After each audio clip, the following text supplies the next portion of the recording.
Professor, eu tenho acompanhado esses tempos difíceis. Eu tenho escutado cada prece. Eu tenho visto o tamanho do seu esforço em manter vivo o meu sonho. Sei que você está vivendo tempos de uma guerra silenciosa.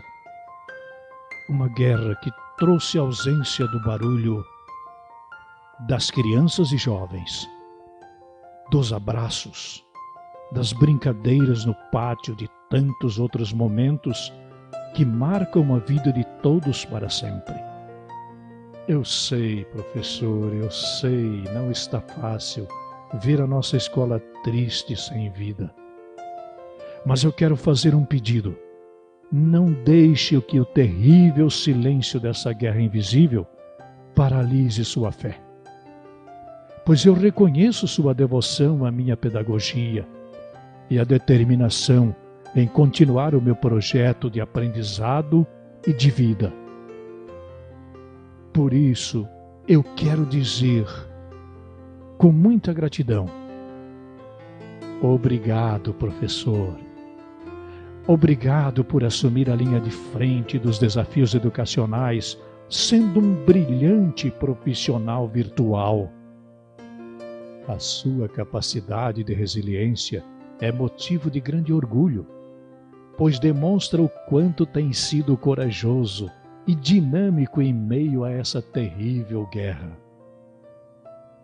A cada novo vídeo, a cada nova história, a cada nova acolhida, a cada novo conteúdo, eu sinto seu compromisso com o meu sonho de ver nossas crianças e jovens felizes. Professor, conte comigo.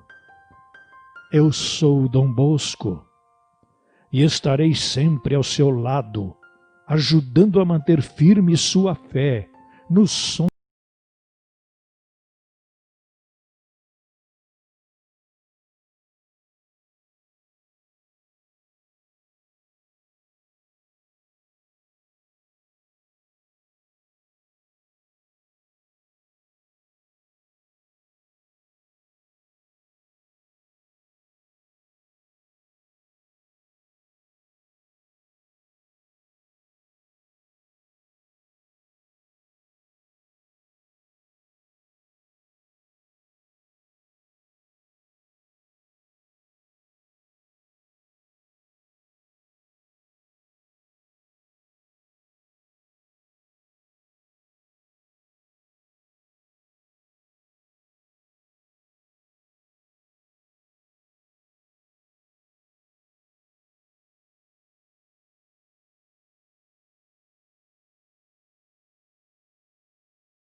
Queridos alunos, eu sei que a saudade está grande.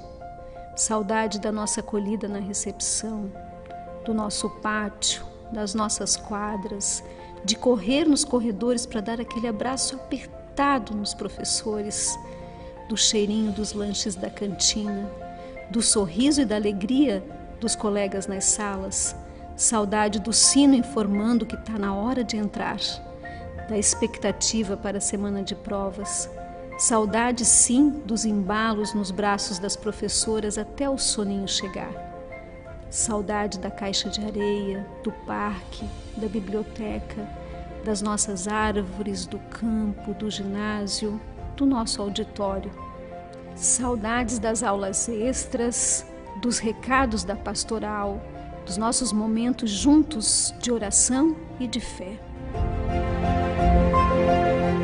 Eu sei que vocês estão com saudades desta escola linda que acolhe e está sempre de braços abertos para receber vocês. Pois a nossa escola faz parte de um sonho.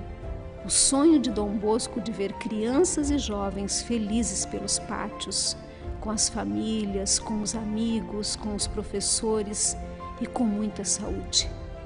Mas eu tenho uma mensagem otimista para vocês. Quando tudo isso passar, estaremos todos juntos com um único sentimento. O sentimento de que nossa escola é muito mais que conhecimento. Nossa escola é formada por momentos, por experiências e por vivências que marcam a vida de todos para sempre. Seguiremos juntos, construindo a nossa história, sempre firmes no propósito de formar bons cristãos e honestos cidadãos, assim como queria Dom Bosco. Agora é o momento de cuidar do nosso maior bem, a vida. Um abraço recheado de saudades. Fiquem todos com Deus.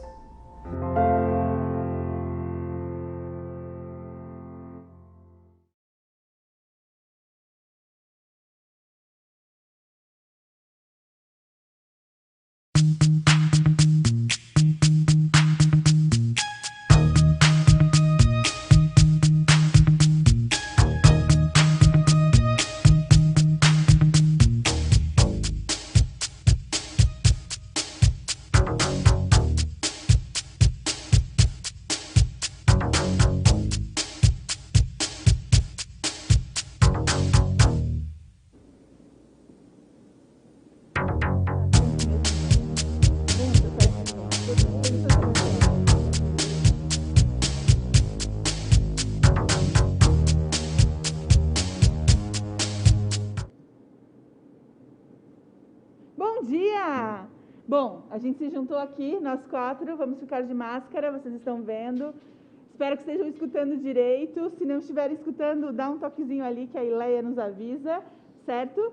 Nos reunimos aqui, os professores da área de humanas, para ter uma manhã gostosa com vocês, divertida, falando sobre uma coisa não tão divertida e não tão gostosa, né?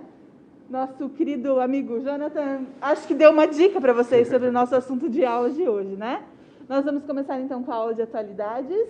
Agradeço, eles vão ficar aqui pertinho de mim para interagir, para a gente falar junto, inclusive por isso nós estamos de máscaras, né?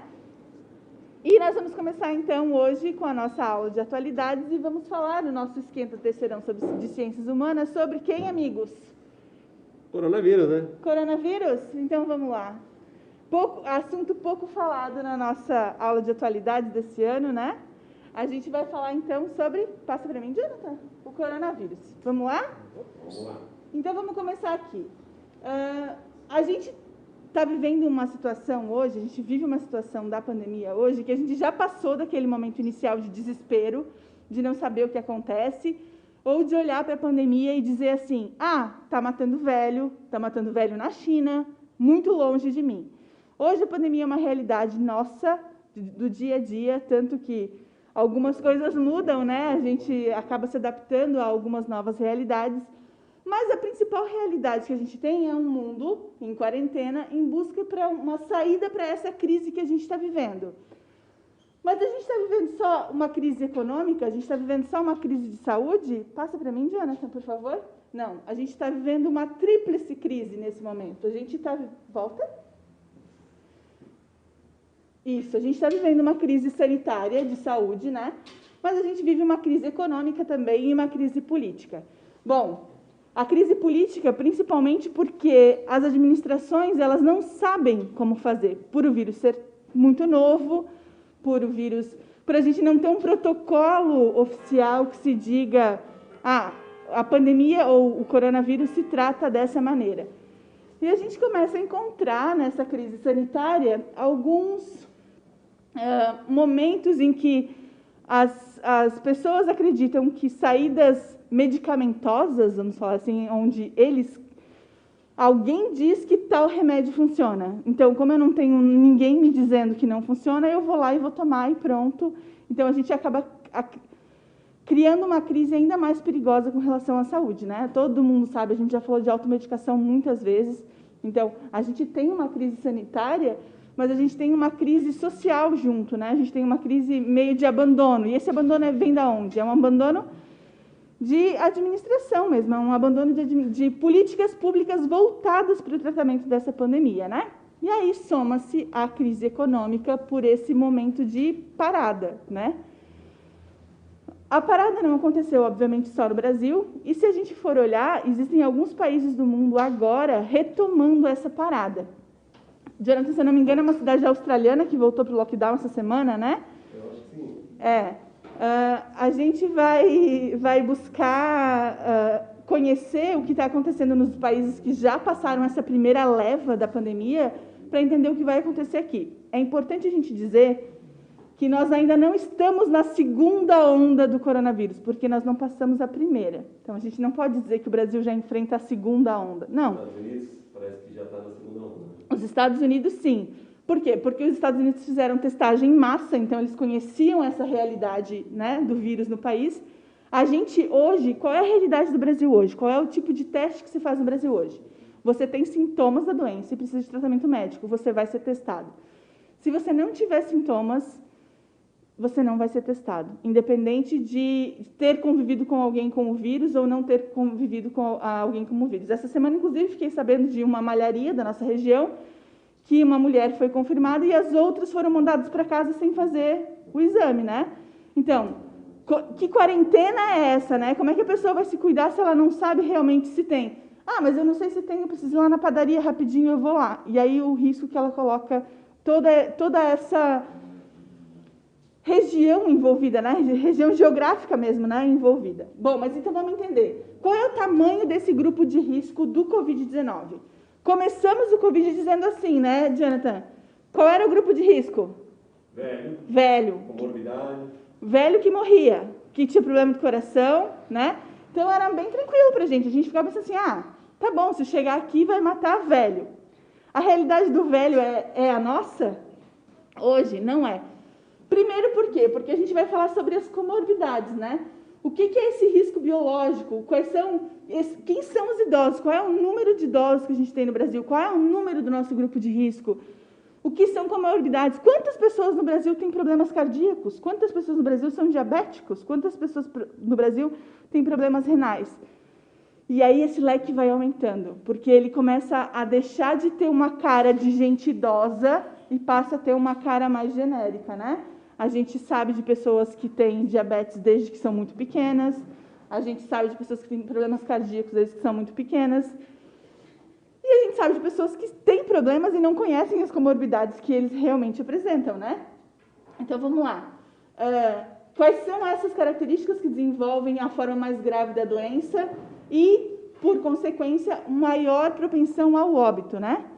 Você pode passar para mim, Jonathan, por favor? Então, vamos lá, ó. A gente tem dado aqui de 2013, tá? 4,4% da população brasileira sofria de diabetes e hipertensão, os dois ao mesmo tempo. 19,9% eram hipertensos, ou seja, pressão alta, e 2,6% era só diabético. Somando tudo, né? A gente ia ter 27% de brasileiros com comorbidades, com essas comorbidades que nós falamos sobre o coronavírus, que seria, aqui no caso, a gente está falando de diabetes e hipertensão, né? 34 milhões de indivíduos. Aí, quando a gente olha esse número, dá um susto, né? 34 milhões de pessoas são o grupo de risco, mas esse número é de 2013. Nós estamos hoje em 2020, são praticamente 8 anos na frente disso, né? 7 anos na frente disso, e a gente não tem números mais atualizados do que esses aqui. Então, essa pesquisa, ela estima que a população brasileira aumentou 5,8% e o grupo de risco teria um acréscimo de 2 milhões de pessoas. Hoje, o nosso grupo de risco seria aproximadamente 37 milhões de pessoas no Brasil. Quando eu falo de grupo de risco, mas eu não estou no grupo de risco. Será que a gente não tem ninguém em casa que tenha hipertensão, diabetes? Eu tenho. Né? Então, a gente tem que pensar nisso também, para não ter esse tipo de atitudes. Cleiton, me ajuda com a palavra. Que tipo de atitude que é? Quando eu não respeito as regras, quando eu... Atitudes... Deixa eu ouvir, porque eu estou ansioso para aparecer, eu estou emocionado. Né? Atitudes negligentes, né? E não só negligentes, eu acho que passa até esse patamar, porque a gente normalmente assume situações de risco em outras situações. Acho que todo mundo já passou por uma questão assim, né? Mas aqui é um problema muito maior, porque ele é algo que sai do teu alcance, sai da tua esfera, né? Você não está pondo somente a sua vida em risco, você está pondo a vida dos outros e multiplicando esse problema. Então, é algo que sai totalmente do controle. Então, é algo realmente muito triste quando a gente vê isso acontecer. Porque cruel, perverso, né? Beira a sociopatia, né? A gente consegue buscar outros fatos na história que mostram essa relação negligente da sociedade para com os outros, né? Com certeza. Mas eu até queria fazer, antes que você começou a falar, eu queria fazer uma reflexão sobre até a nossa história regional aqui. Né? Nós temos um problema muito sério aqui, que são as enchentes. Né?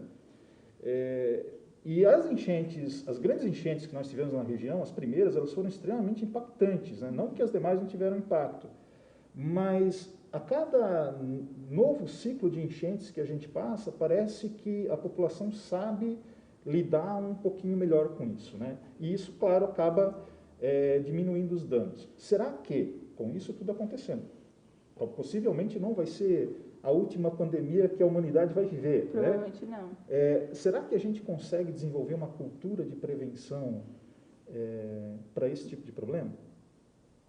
Na opinião, liga a sua bola de cristal, e toda professora de atualidade são uma bola de cristal. Professor de atualidade está sofrendo esse ano, hein, gente? Se eu ficar com mais rugas e cabelos brancos, a culpa é de 2020. Cleiton, eu acho que não.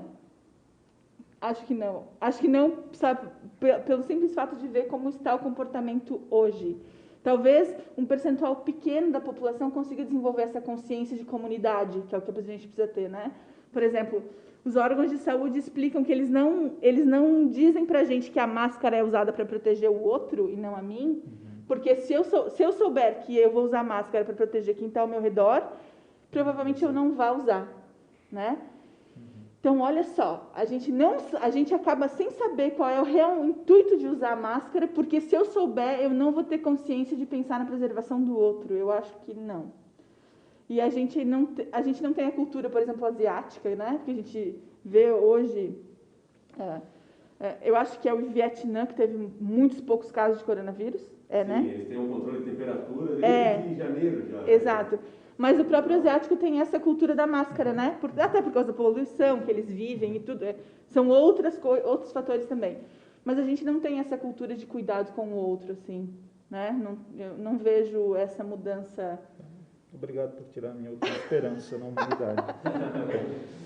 Jornalista não é uma pessoa muito... não é muito otimista, tá? Então, vamos passar aqui para a gente olhar. Jonathan, você me ajuda agora? Sim. Então, vamos olhar para os idosos e o risco? Então, aqui eu acabei preparando um slide para a gente falar um pouco sobre as questões relacionadas ao que é o idoso, né? A gente está falando de velho, idoso, né? Quem são os jovens, quem são os adultos e idosos, né? São conceitos bem simples da geografia da população. Então, jovens são aqueles que têm entre 0 e 19 anos, né? Adultos são aqueles que têm entre 20 e 59 anos, e idosos são aqueles que têm mais do que 60 anos. É claro que biologicamente alguns estão mais saudáveis antes ou depois disso, né? Tem gente com 70 anos que está muito melhor do que muita gente com 19, muitas vezes. Então, é isso que muitas vezes o cara nem sabe que tem a comorbidade, né? Eu penso como homem, né? Eu não faço tantos exames de saúde quanto, por exemplo, a minha esposa.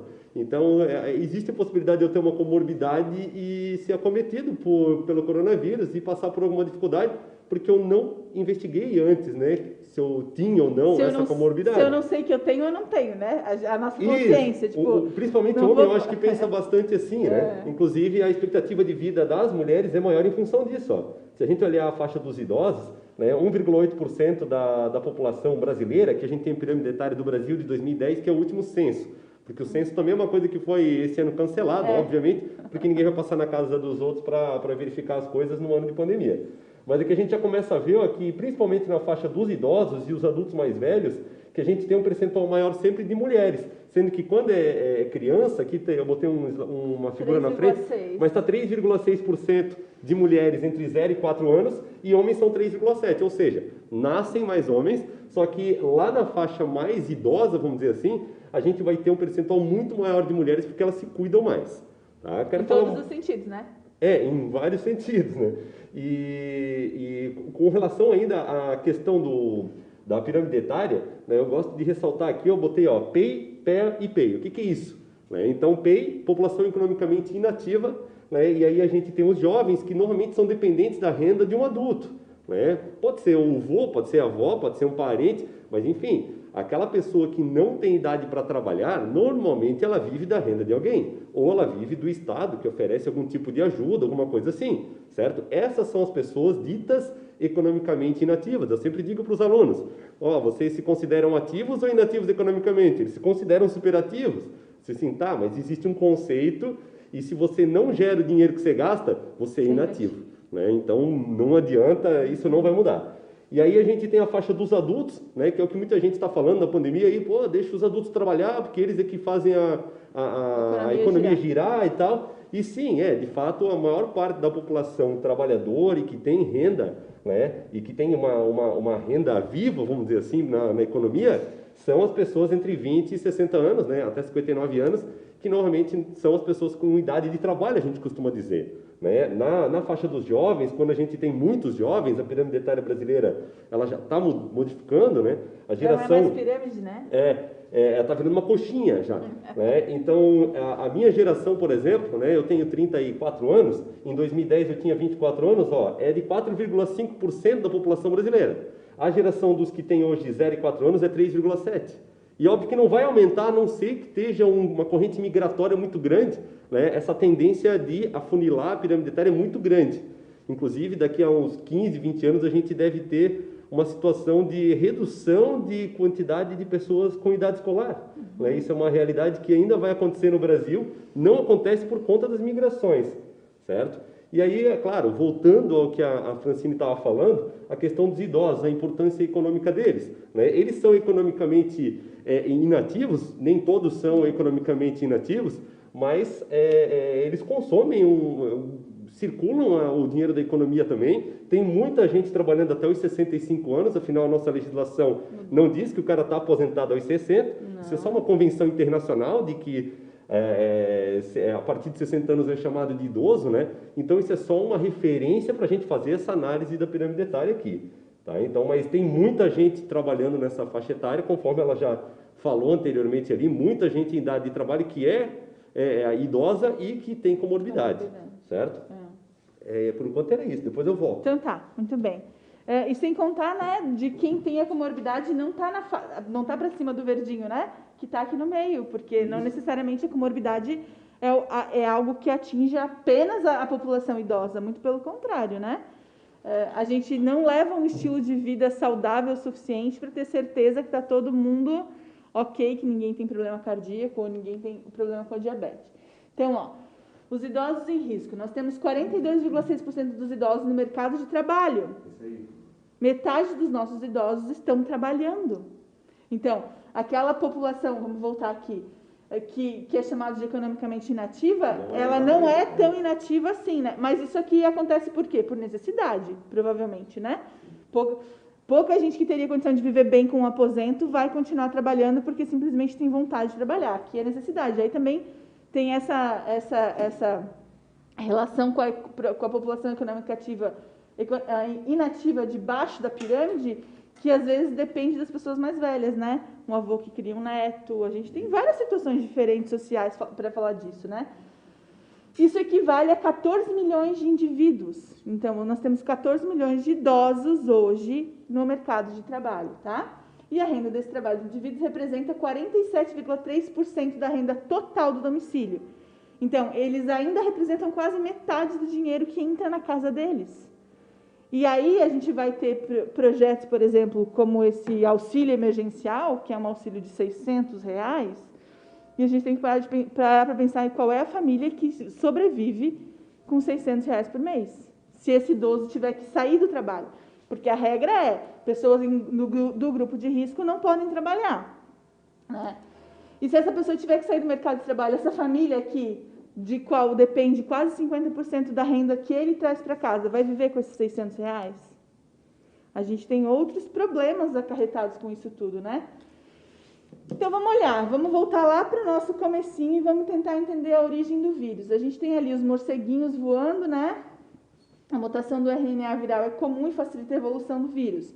Então, a gente sabe que o primeiro lugar onde o vírus vai estar é dentro do morcego e ele vai passar para outro animal. Aqui a gente tem do SARS-1 e do MERS, através do pangolim e do camelo. E aí aqui eu tenho um ponto de interrogação, porque a gente ainda não sabe qual foi o vetor que trouxe o Covid até a gente hoje, né? Fala-se no ser direto do morcego, fala-se em ser o pangolim novamente, né? Mas vocês devem ter acompanhado nas redes sociais, principalmente, que muito se fala sobre novas cepas de vírus encontrados lá na China, principalmente em porcos, em outros animais com potencial viral muito grande. Isso é novo? Encontrar essas cepas virais é novo? Não. Tanto que o Covid, o SARS-CoV, ele não é um vírus novo. O coronavírus não é um vírus novo. É um vírus que existia, que se conhecia, mas que ainda não tinha esse potencial de transmissão entre seres humanos, né? Então, a ciência, os cientistas, eles continuam a monitorar o que acontece com os vírus, né? Para que a gente possa ter, possivelmente, uma saída rápida. Por exemplo, fala-se muito sobre a vacina, que a vacina está tão adiantada. Aliás, isso é um dado importante para a gente saber. Nunca na história da humanidade uma vacina caminhou tão rápido quanto essa está caminhando. Então, a gente tem a ciência nos aliando de maneira muito, muito, muito, muito evidente, né? Nesse momento, muito dinheiro, né? Muito dinheiro. E a gente sabe que nem sempre tem, né? Exatamente. É o que a gente fala sobre, por exemplo, a dengue, né? Doenças que são doenças de terceiro mundo, que não tem interesse em investir numa vacina dessa. Quem tem interesse de investir numa doença de terceiro mundo? Agora, quando a doença se espalha de maneira generalizada, como a gente está vendo aqui, o investimento é muito alto, né? Então, a gente tem essa vacina caminhando muito rápido, e eles alegam que a vacina caminha tão rápido porque tinha uma vacina do SARS-1, né? Do primeiro coronavírus, que já estava muito adiantada. Então, eles conseguiram adaptar a vacina que estava sendo desenvolvida para esse vírus que a gente tem apresentado hoje. Ai, ai, e aí? Nós temos uma pandemia politizada no Brasil? Cloroquina versus tubaína? Não? Não, né? Também acho que não. E eu acho que é extremamente perigosa essa politização da pandemia, porque aí a gente tem, por exemplo, o presidente fazendo um vídeo em que ele toma cloroquina e diz, eu confio em você, né? Olhando para a câmera, apontando. E não sou eu que tenho que confiar, é a comunidade científica. Não sou eu, Francine, que tenho que dizer que esse remédio vai fazer bem ou vai fazer mal. Acho que se o remédio fizer bem, tem que tomar mesmo, não tem, né? A gente não pode politizar o tratamento tem que existir, e quando ele existir, ele tem que ser generalizado, ele tem que ser para todo mundo. Não tem essa, a direita toma isso e a esquerda toma aquilo, né? A gente não pode administrar para quem votou em mim e dizer que quem não votou em mim, não, isso não pode acontecer, e essa discussão da polarização...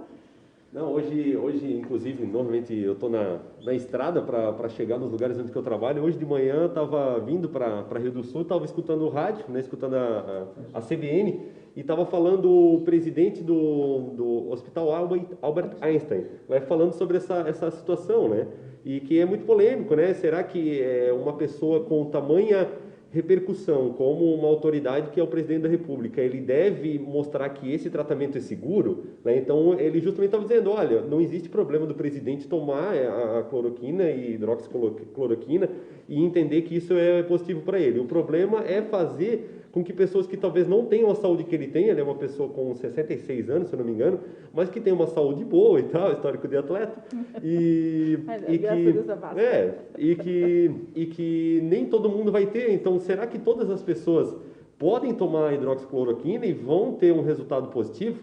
Né? Então, isso é que é perigoso. Então, eu estou falando palavras que saíram da boca do presidente do Albert Einstein, um dos possíveis ministros da saúde que talvez esse governo pode ter ainda. Então, é uma pessoa com base científica e tal. Então, ele disse, olha, não existe problema.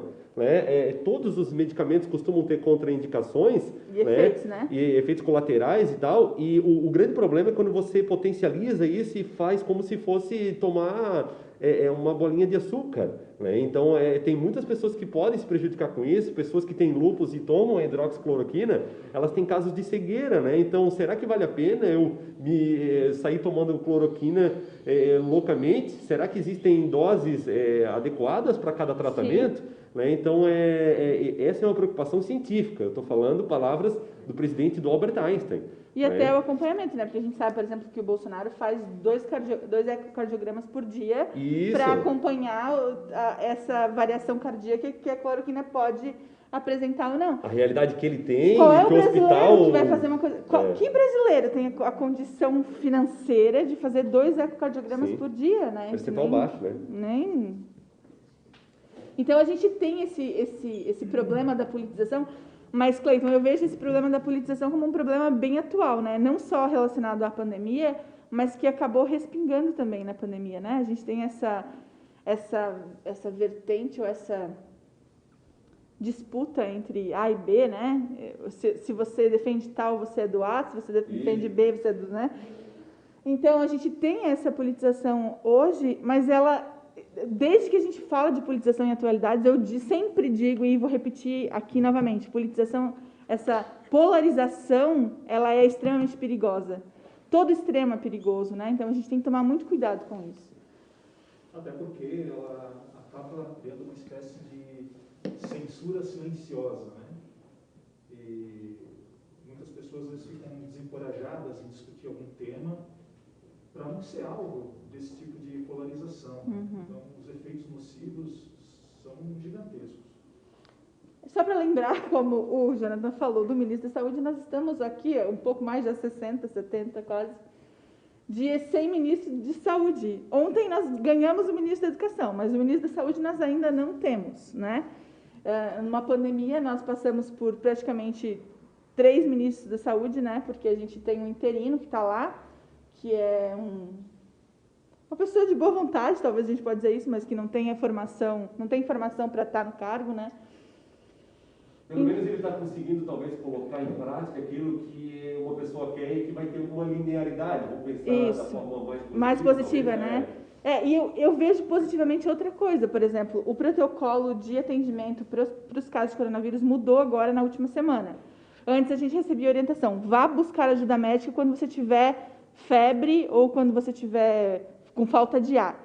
E hoje não, você deve procurar um hospital assim que você apresentar os primeiros sintomas. Então, a gente já tem uma mudança de como é que eu estou encarando essa pandemia, né? E as pessoas com os sintomas, elas já ficam internadas. Então, a gente já tem uma mudança, pelo menos me parece uma mudança positiva, né? De dizer assim, vamos cuidar da saúde antes, vamos começar a cuidar mais cedo, né? Jonathan, não, é o Cleiton. Pode ser também. Pode? Pois é, a Fran falava da politização, né? E, bom, a China entrou com tudo nisso. Quer dizer, colocaram a China com tudo nisso, né? Óbvio, mesmo se não fosse a questão dessa polarização política, a China atingiu uma vitrine, né? Entrou para uma vitrine. Não que antes ninguém conhecesse a China e tudo mais, mas ela virou um dos principais assuntos a serem debatidos, né? Então, até mesmo como que ela se portou diante do controle dessa pandemia, a discussão sobre as informações, se eram... Você me fez uma pergunta difícil antes para responder, agora eu vou fazer uma para você e aí vou sair de fininho. No roteiro, isso. É possível confiar nas informações da China? Estou saindo e deixando você com a bola. Eu posso responder com uma outra pergunta. Quer dizer, é possível confiar em informações de uma estrutura de governo, de um Estado, que não se constrói em princípios democráticos, pautados pela transparência? Mas, bom, eu acredito que não. Né? Pode ser até que os dados estejam certos, não sei, mas eu não tenho como verificar isso, eu não tenho como... Por isso que coisas como... a lei da transparência são coisas que nós não podemos nem abrir a possibilidade de discussão se aquela lei deve ser cumprida ou não, se o Estado tem a obrigação, o dever de passar as informações, abrir documentos, enfim. É algo que não deveria nem ser discutido em uma democracia, e às vezes é. Né? Bom, mas que China é essa? Né? Então, por isso que a gente faz essa ponte, né, para tentar compreender um pouquinho como que se chegou a esse país hoje que é um condutor, aí, vamos dizer, dos acontecimentos mundiais, um grande protagonista, né, um dos grandes protagonistas. Mas para entender a China hoje, a gente tem que dar uma passadinha na história da China do século XX, tá bom? Mas...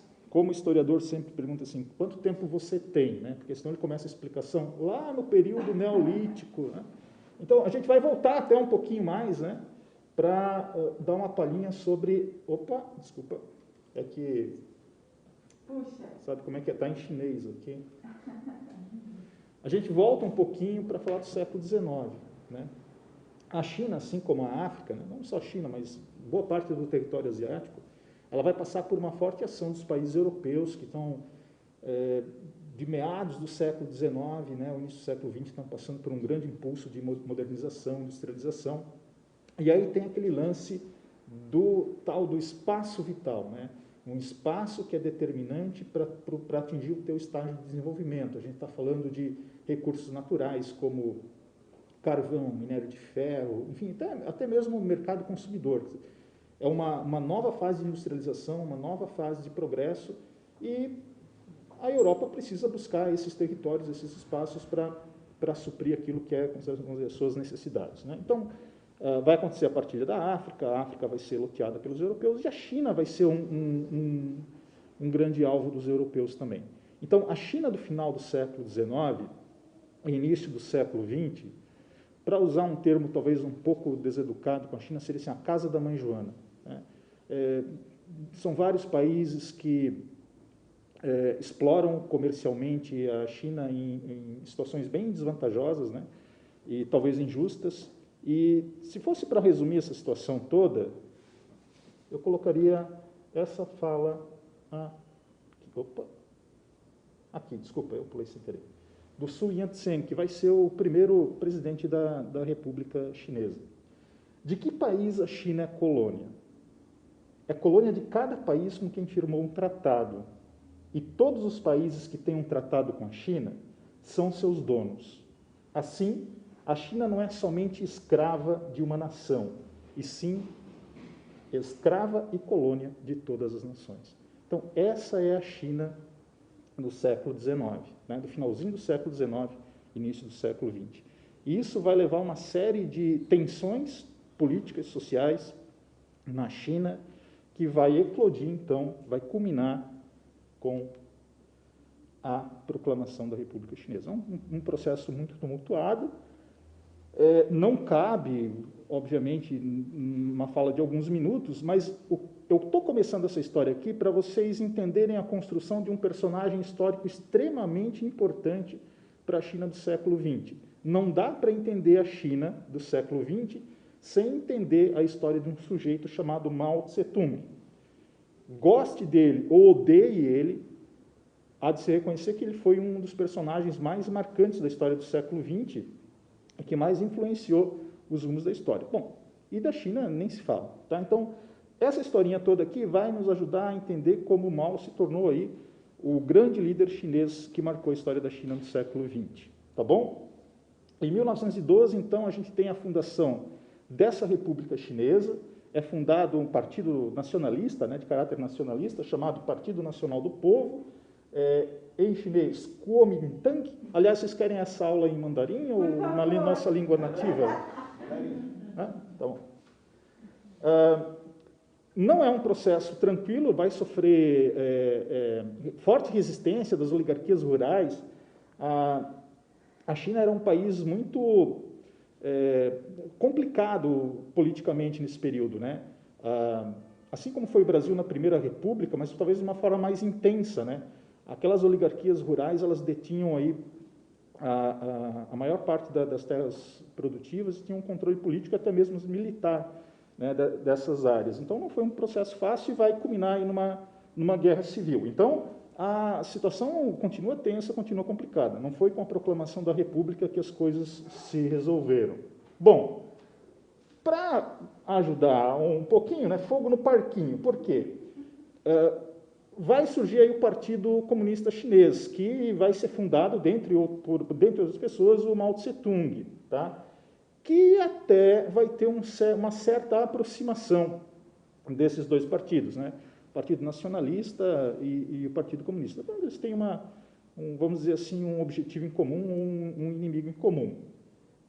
Porém, o presidente morre, e aí esse sujeito aqui, o Chiang Kai-shek, ele assume o comando das tropas e ele acaba também se voltando contra os comunistas. Então, é uma pitadinha de pimenta a mais nessa convulsão social, política que está acontecendo na China. Tá? E é aqui que começa a história de protagonismo do Mao Tse-tung. Então, vamos lá. Cercado por essas tropas, né? Enfim, o problema foi acontecendo, a guerra foi rolando e tal, vários conflitos. Um dos episódios mais marcantes foi a chamada Grande Marcha. De 1934 a 1935, o Mao consegue furar o cerco, né? E ele chega até um local chamado Yan'an e transforma aquela região numa área de controle comunista.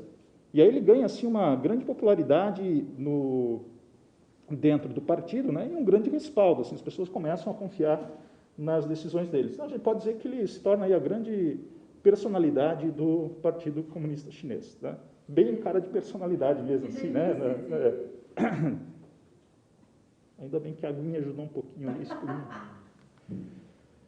Bom, o que acontece? A China é cheia de reviravoltas. Eu acho que isso é super interessante. Acontece a Segunda Guerra Mundial. E aí volta aquela história de você ter um inimigo em comum, né? Isso é recorrente na história, né? Você tem um inimigo em comum, você até não gosta lá do outro grupo, da outra pessoa, enfim, mas você se aproxima porque é o que dá para fazer naquele momento. Então, os nacionalistas e os comunistas vão se unir para combater os japoneses. Aí, qual que é o lance aí? Depois dessa confusão toda, vocês sabem que o Japão perdeu a guerra, a história das bombas de Hiroshima e Nagasaki e tudo mais. O saldo da guerra para o Mao Tse-tung é o seguinte: acaba sendo um bom negócio, né?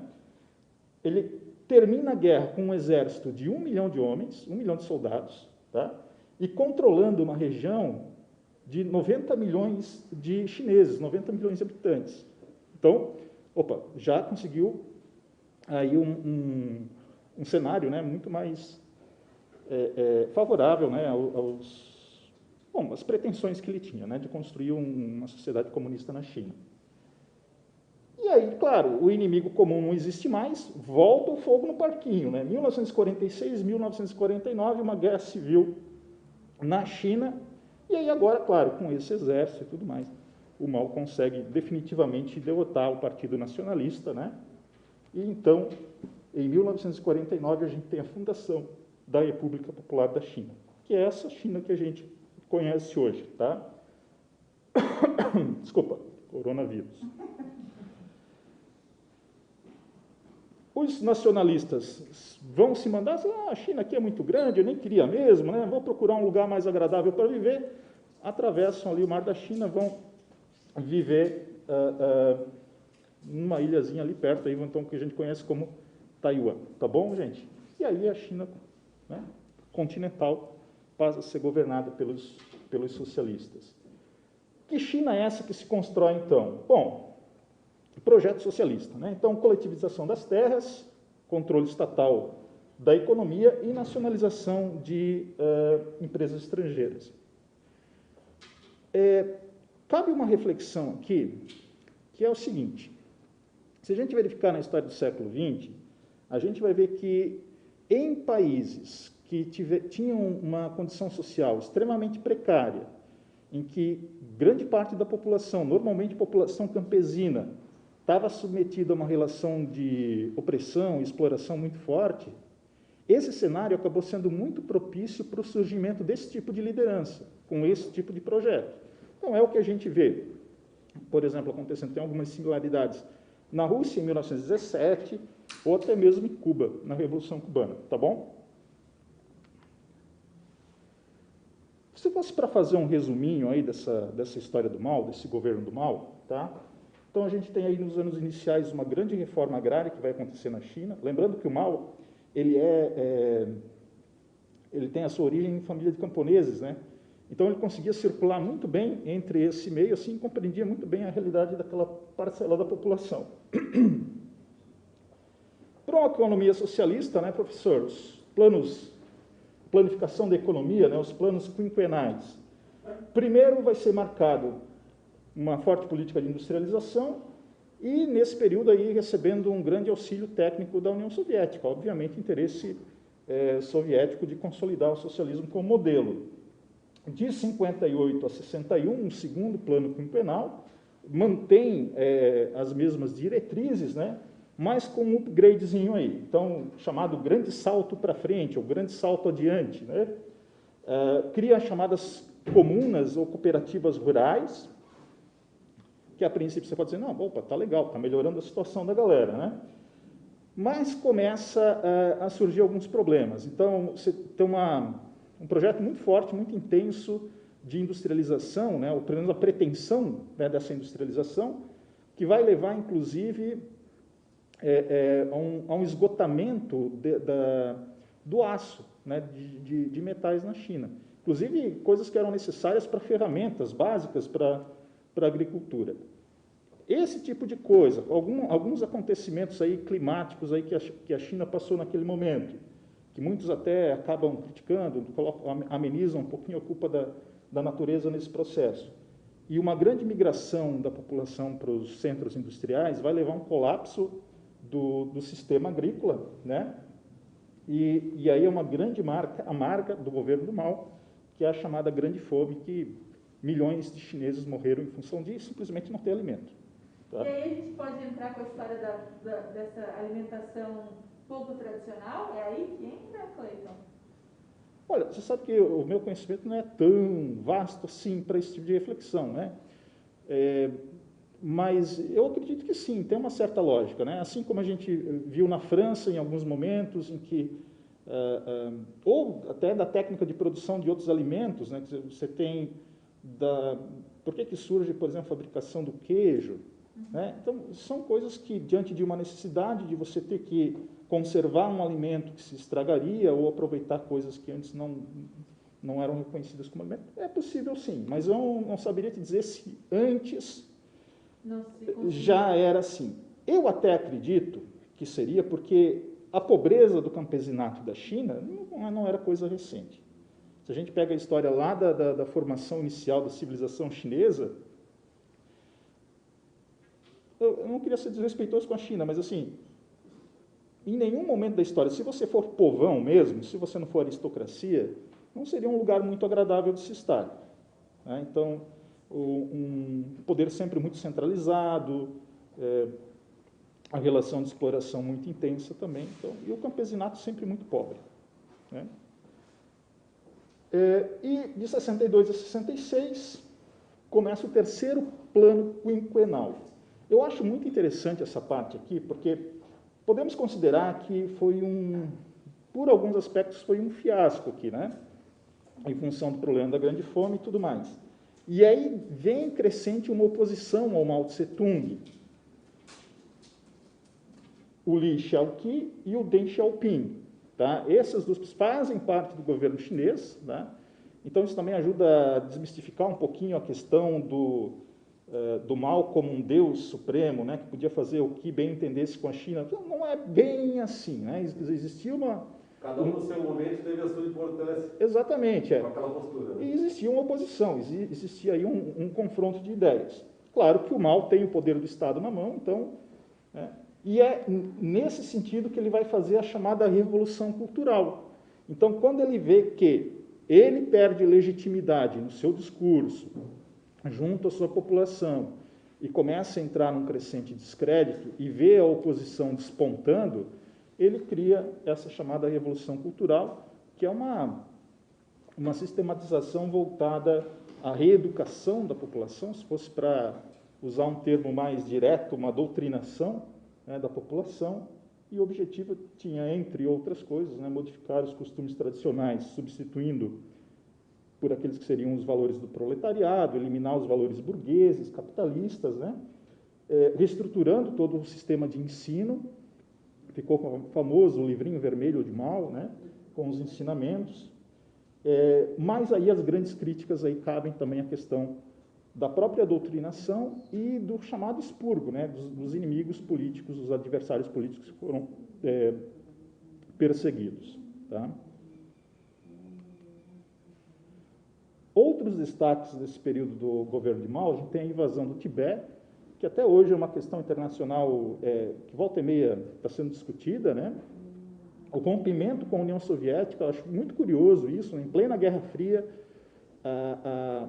a China rompe com a União Soviética, a criação do programa nuclear em 1964 e, mais curioso ainda, uma aproximação com os Estados Unidos em 1972. O próprio presidente dos Estados Unidos, o Richard Nixon, visita a China e bate um papinho de perto lá com o Mao Tse Tung, tá bom?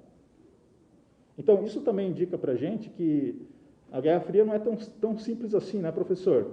Essa história de o bem contra o mal, o Flamengo versus Vasco... Tem vários modelos capitalistas, vários modelos socialistas. Exato. Né? Isso aqui fica muito claro, né? Exatamente. Bom, o Mao morre em 1976, gente, ele morreu, né? Seria esperado, né? As pessoas morrem, né? Infelizmente, né? Já viveu bastante tempo, ele é de 1800, esqueci o dado de nascimento, mas já tinha uma certa idade, né? E aí a China passa, então, por um processo de desmaoização, né? Também, você encontra também similaridades em outros processos, né? Assim como o Stalin, por exemplo, quando morre na União Soviética, né? O Nikita Khrushchev faz lá todo um processo de reabertura, de abertura de arquivos, denúncia dos crimes stalinistas. Então, a China ela vai dar uma reformulada, uma respirada em novos ares. Nós podemos listar nesse processo aqui que vai abrir caminho para a construção da China hoje, o que é essa China que vocês conhecem hoje, o expurgo nos quadros do Partido Comunista. Então, a galerinha pegou aqueles que eram adeptos à ideologia do Mao Tse Tung, inclusive familiares do Mao Tse Tung, deram um jeitinho de tirar eles da jogada politicamente, né? Muitos sendo exilados. A eficiência econômica e administrativa, ela é colocada em preponderância em relação à questão da pureza ideológica, tá? Então, é aquela frase do gato lá, né, professor? Lembra como é que é a frase do gato lá? Não importa a cor do gato, é importante que ele coma o rato, né? Quem se destaca aqui é o Deng Xiaoping, que vai governar a China. Começa aí um processo de abertura econômica. A China passa a ter uma nova constituição, um novo hino nacional. Eu acho que isso é muito representativo, porque não é só a questão da nova legislação, é a tentativa de criar uma nova identidade para um país, né? O hino é muito importante para isso, né? Acaba cedo. Uma nova planificação da economia, então sinaliza também, bom, abertura econômica, mas também não é algo assim tão descontrolado.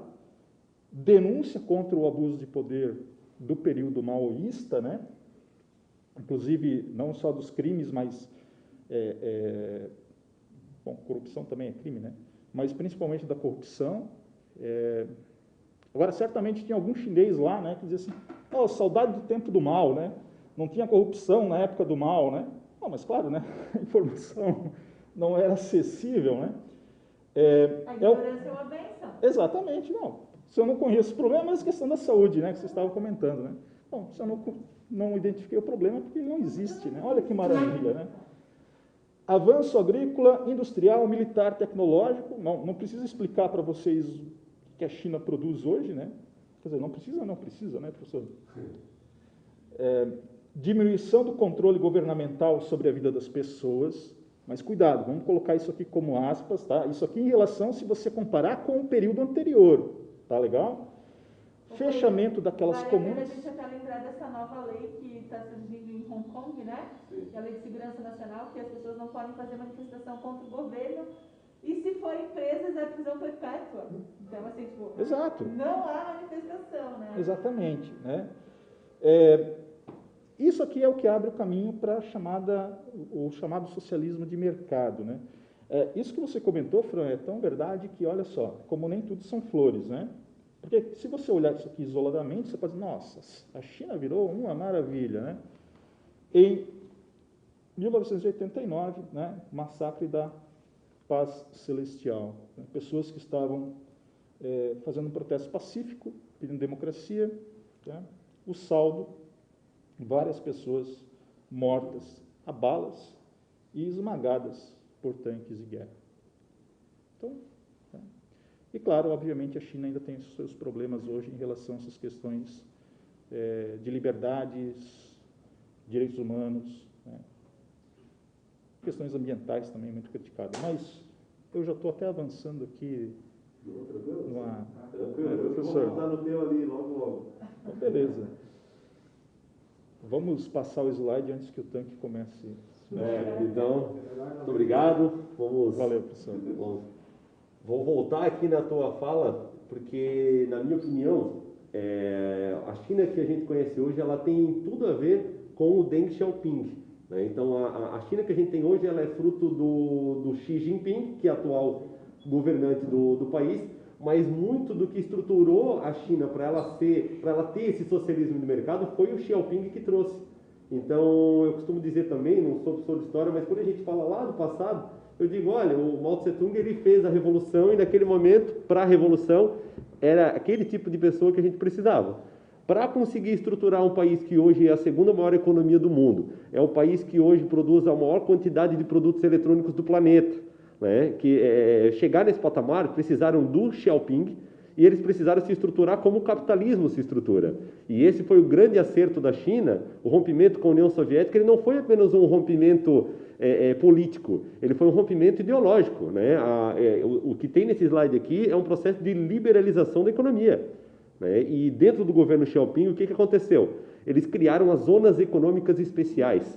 Essas zonas econômicas especiais, elas são lugares onde que o capitalista americano, europeu, ele vai conseguir investir dentro da China, sendo sócio da China. Imagina, eu sou uma empresa americana, eu vou me instalar lá na China e eu vou ser sócio do governo. E o governo vai me dar uma infraestrutura de qualidade, ele vai me dar um combustível barato para a minha empresa, matéria-prima barata, ele vai ter mão de obra barata, é o sócio perfeito.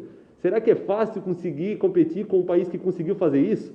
Eu costumo dizer que a Guerra Fria, o lado soviético, ele perdeu porque ele queria que todo socialista fosse pobre, de certa forma. Dá para todo mundo viver humildemente com o que o Estado produz, cada um vai ter um carro igual, e é muito difícil convencer as pessoas a serem todas pobres. Já a China não, ela coloca um brilho no olho do trabalhador chinês e diz, olha, você está trabalhando agora, mas o nosso PIB está crescendo e lá no futuro o teu filho vai ter uma vida boa. Cara, é muito mais fácil gostar desse modelo de crescimento econômico que a China coloca, é chamado de escalada econômica chinesa, né?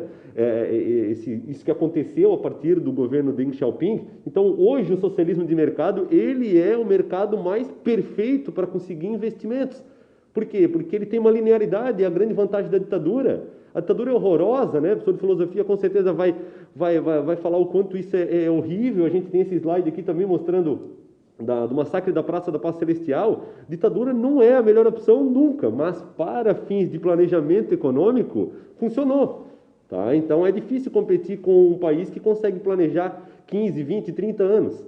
A gente mal consegue ter um governo alinhando 10% do que o anterior pensava num país democrático. É triste, né? Num país subdesenvolvido como o nosso, é mais ou menos isso que acontece, né? Numa economia europeia, num país como Estados Unidos, a gente tem um Estado mais consolidado, né? Mas vamos para frente aqui, que daí eu tenho essa lâmina aqui, onde que eu falo começo a falar sobre a China atual, né?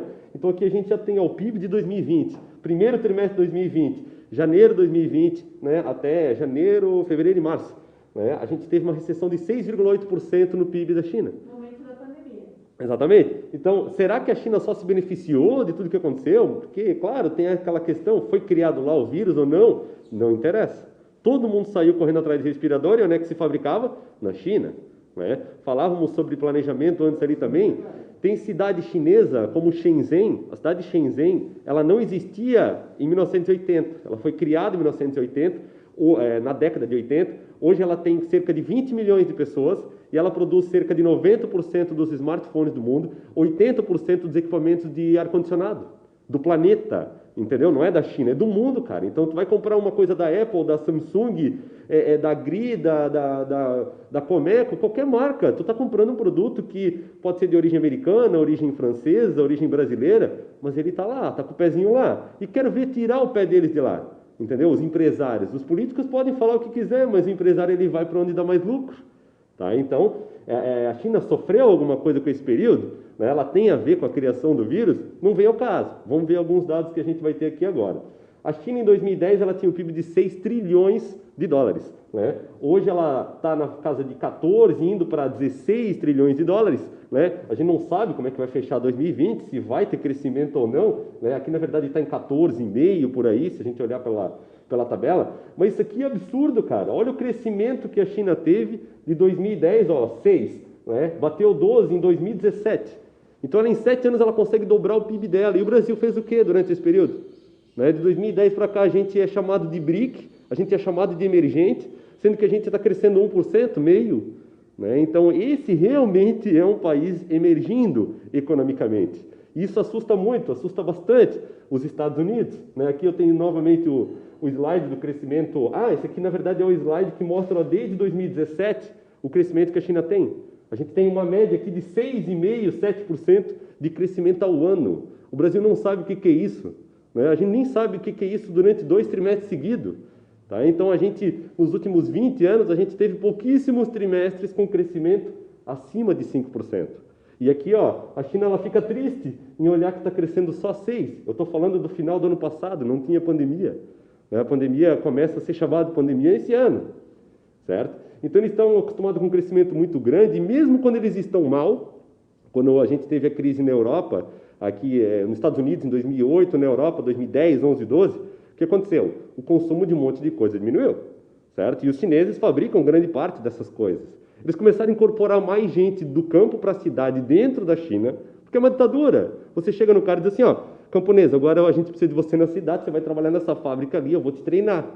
E eles fazem isso, eles não pedem, eles mandam, entendeu? Ele manda o povo sair do campo e ir para a cidade. Então, hoje a gente acrescenta, quando a China ela acha que o PIB dela vai desbancar para valer, que o mundo vai consumir menos os produtos dela, ela tem alguns caminhos. Crescer dentro da própria China, porque a gente tem 1,4 bilhões de pessoas ali, e isso dá 4 vezes a população dos Estados Unidos.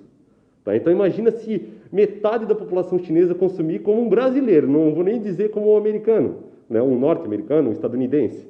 Então, eles têm uma grande capacidade de gerenciar o crescimento econômico deles. Wuhan, falar um pouquinho de Wuhan. Né? Eu vou falar depois de Wuhan, eu vou primeiro passar aqui para frente, que eu entrei num assunto, que daí agora eu vou mostrar isso daqui. Né? Onde é que eles conseguem crescer a economia deles? Brasil. Porque a gente vai mudar isso daqui. Boa parte dos produtos que a gente compra na internet ou em lojas físicas no nosso país são feitos na China. Não interessa a marca que tem, eu já falei disso há pouco no meu discurso. Né? Então, aqui a gente tem as exportações brasileiras. Aqui eu estou mostrando para onde que vão os nossos produtos. Não estou falando onde que a gente mais compra produtos chineses. Isso aqui é de exportação. Né? Estado de Santa Catarina, o nosso estado. Né? Exporta para onde? Para a China. É o nosso principal cliente. Isso aqui está super atualizado. Tá? Isso aqui são dados de 2018, publicados em 2019. 2020 não acabou ainda, então a gente nem tem os dados de 2019 ainda. Então, a maior parte dos estados depende da China. E o que a gente exporta para a China? Commodity. Porque a gente é subdesenvolvido de verdade. A gente vende um produto com baixíssimo valor agregado. O que a gente compra dos chineses? iPhone. Ah, professor, iPhone é americano. Olha atrás do teu iPhone, né? Onde é que ele é fabricado, onde é que o valor é agregado. Ah, mas o lucro fica para a Apple, que é uma empresa americana, sim, por isso que os Estados Unidos é um país desenvolvido, né? Mas pelo menos eles estão manufaturando produtos industrializados, coisa que a gente não está. Né? Essa exportação que a gente tem aqui é minério de ferro, soja e milho, basicamente. Tá? Então, o estado de São Paulo, que vende mais produtos industrializados, exporta para os Estados Unidos, o que é muito bom para São Paulo. Né? Então, é importante a gente ver que a China está envolvida pelo mundo inteiro. Em 1996, a participação da China como parceria econômica com os africanos era mínima. E em 2016, ela é gigantesca.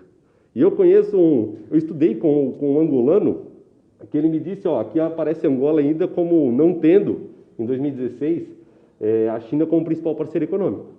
Mas uma coisa que um angolano disse para mim, me chamou muita atenção, que ele disse assim, olha, a gente já teve alemães, italianos, belgas, franceses, ingleses, passando por diversos países da África.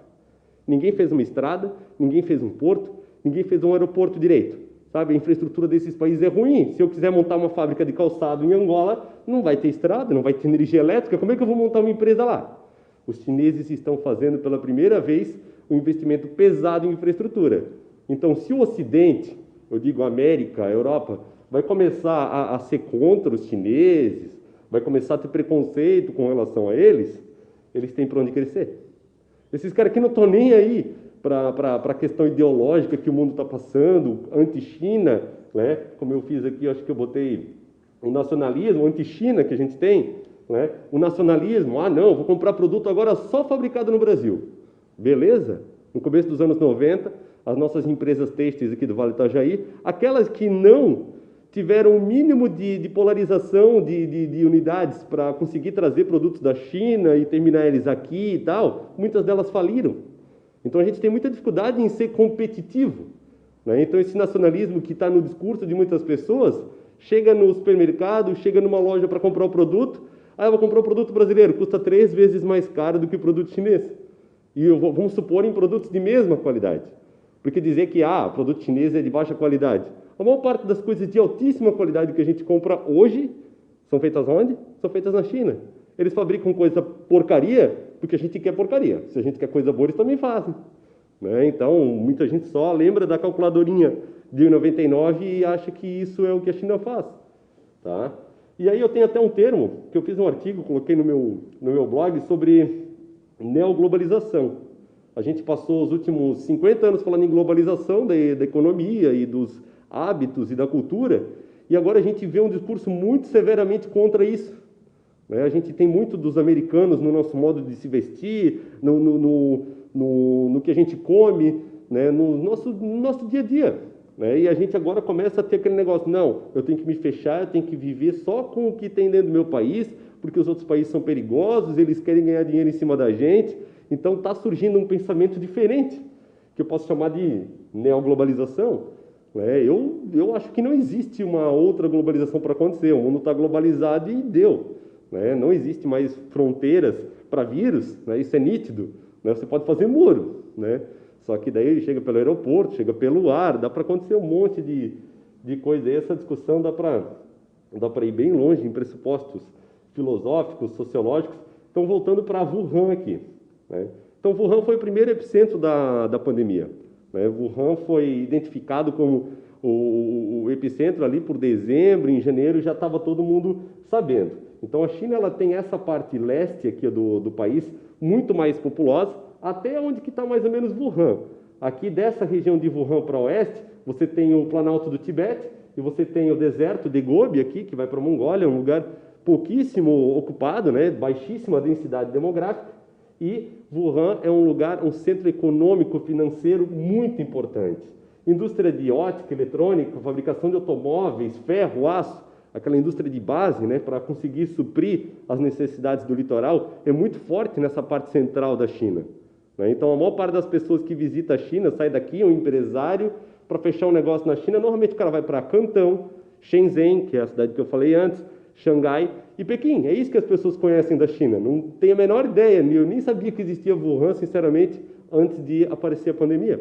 Tá? Então, eu fui pesquisar, obviamente.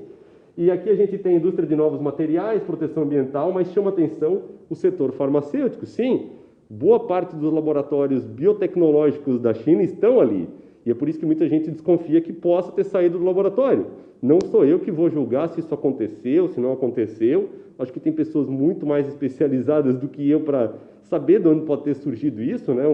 Um aulão sobre ciências naturais provavelmente pode contribuir mais do que o que eu penso sobre isso, mas o fato é que, sim, existe um centro financeiro, econômico e farmacêutico, biotecnológico grande nessa região ali. Então, o que acontece aqui? Já foi comentado antes pelo professor Clayton, né? A gente tem a questão que a professora Francine perguntou para ele, né? Será que é verdade os dados da China? Bom, eu não acredito, né, que isso daqui seja verdade hoje, né? A China hoje está lá para baixo no índice de mortes por dia, no índice de pessoas contaminadas pelo coronavírus, e daí aparece aqui a China, 0 mortes, 0 casos. Será que isso é verdade? Pô, eu acho que não é verdade. Eu acho que eles mentem, eles omitem dados, e sim e tal, mas não podemos esquecer que é uma ditadura. Na ditadura eles pegam e dizem para as pessoas, você vai ficar em casa. Eles ficam em casa, porque senão eles vão presos, porque senão eles estão ferrados, né? Então, essa é a grande vantagem, cuidado, da ditadura. E na Coreia do Norte, que tem 0 casos? Na Coreia do Norte tem 0 casos, Kim Jong-un ninguém sabe nem onde que ele está, né, cara? Muitos acham que ele morreu, ele fuma muito e ele tem problemas gravíssimos de saúde, desapareceu, não teve mais aparições públicas, né? Então pode ser realmente que ele tenha morrido, porque ele é um cara que, apesar de jovem, tem 36, 37 anos, e ele tem um monte de comorbidade, né? Ele fuma 3, 4 carteiras de cigarro por dia, né? E tem hábitos bem ruins de alimentação e tal, mas é aquela coisa. Um amigo meu, que estava no Sudeste Asiático em março, que eu fiz uma live com ele semana passada, quando ele estava em março no Vietnã, os caras já estavam medindo temperatura de todo mundo onde que tu entrava. Qualquer lugar que tu entrava, medir a temperatura. Desde que começou a pandemia, praticamente eu só fui no supermercado e lugares assim, ninguém mediu minha temperatura até hoje. Tá? Então, assim, cara, pensa a quantidade de avião que entrou no Brasil em março, em abril, sem nenhum tipo de controle. Pessoas que vieram da Itália em janeiro, fevereiro, eu conheço várias pessoas. A gente está numa região aqui fortemente colonizada por italianos, e uma galera que veio. Gente que teve sintoma de Covid, passou batido, sobreviveu e pode ter transferido esse vírus para um monte de gente. Tá? Então, cara, temos que pensar que a China, sim, ela tem a capacidade de dizer para o cara, fica com a bunda em casa, e o cara fica. Né? A Nova Zelândia, por exemplo, é um exemplo de lugar que, pela educação das pessoas, eles ficaram em casa e agora eles estão lá de boa, com o país fechadinho, né? Volta o nacionalismo ali, né, e tal, embora não tenha um discurso nacionalista, mas eles conseguiram controlar a pandemia dentro do país de forma que agora todo mundo pode ficar sem máscara circulando normalmente. Será que alguns desses países extremamente autoritários conseguiram fazer um isolamento e ficar sem o caso? Até dá para acreditar que em alguns lugares sim.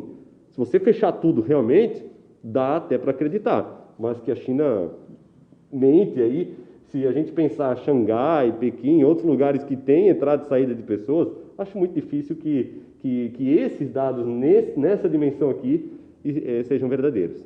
Tá? Então, dizer que é 21º país com mais casos, eu acho que isso com certeza está errado. Tá? E aqui aparece um comparativo da economia chinesa com a americana. A gente sabe que, atualmente, a gente tem um contexto de guerra econômica, comercial, entre China e Estados Unidos. Isso é indiscutível, todo mundo sabe disso, o noticiário, antes da pandemia, era todo dia falando um pouco disso, certo? E aí, eu vim aqui para falar um pouco, né, sobre o crescimento do potencial, da importância econômica que a China voltou a ter a partir dos anos 50, onde que o professor Clayton mostrou as reformas que foram feitas na China, a China de 1949. Mao Tse-tung, teve a revolução ali e tal. Né? Naquele momento era necessário ser daquele jeito, só que isso não gerava riqueza.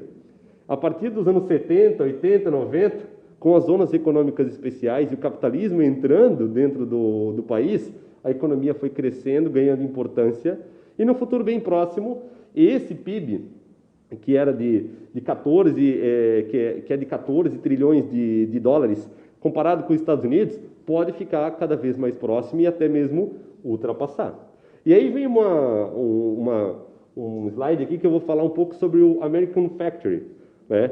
E que é a indústria americana, que é o ganhador do Oscar desse ano, né, referente ao ano passado, de documentário. Teve um documentário brasileiro que muita gente achava que ia ganhar, que era Democracia em Vertigem, mas quem assistiu Democracia em Vertigem e assistiu a esse documentário aqui, tem certeza de que, né, a gente gosta de torcer para o filme brasileiro, mas esse filme aqui é sensacional.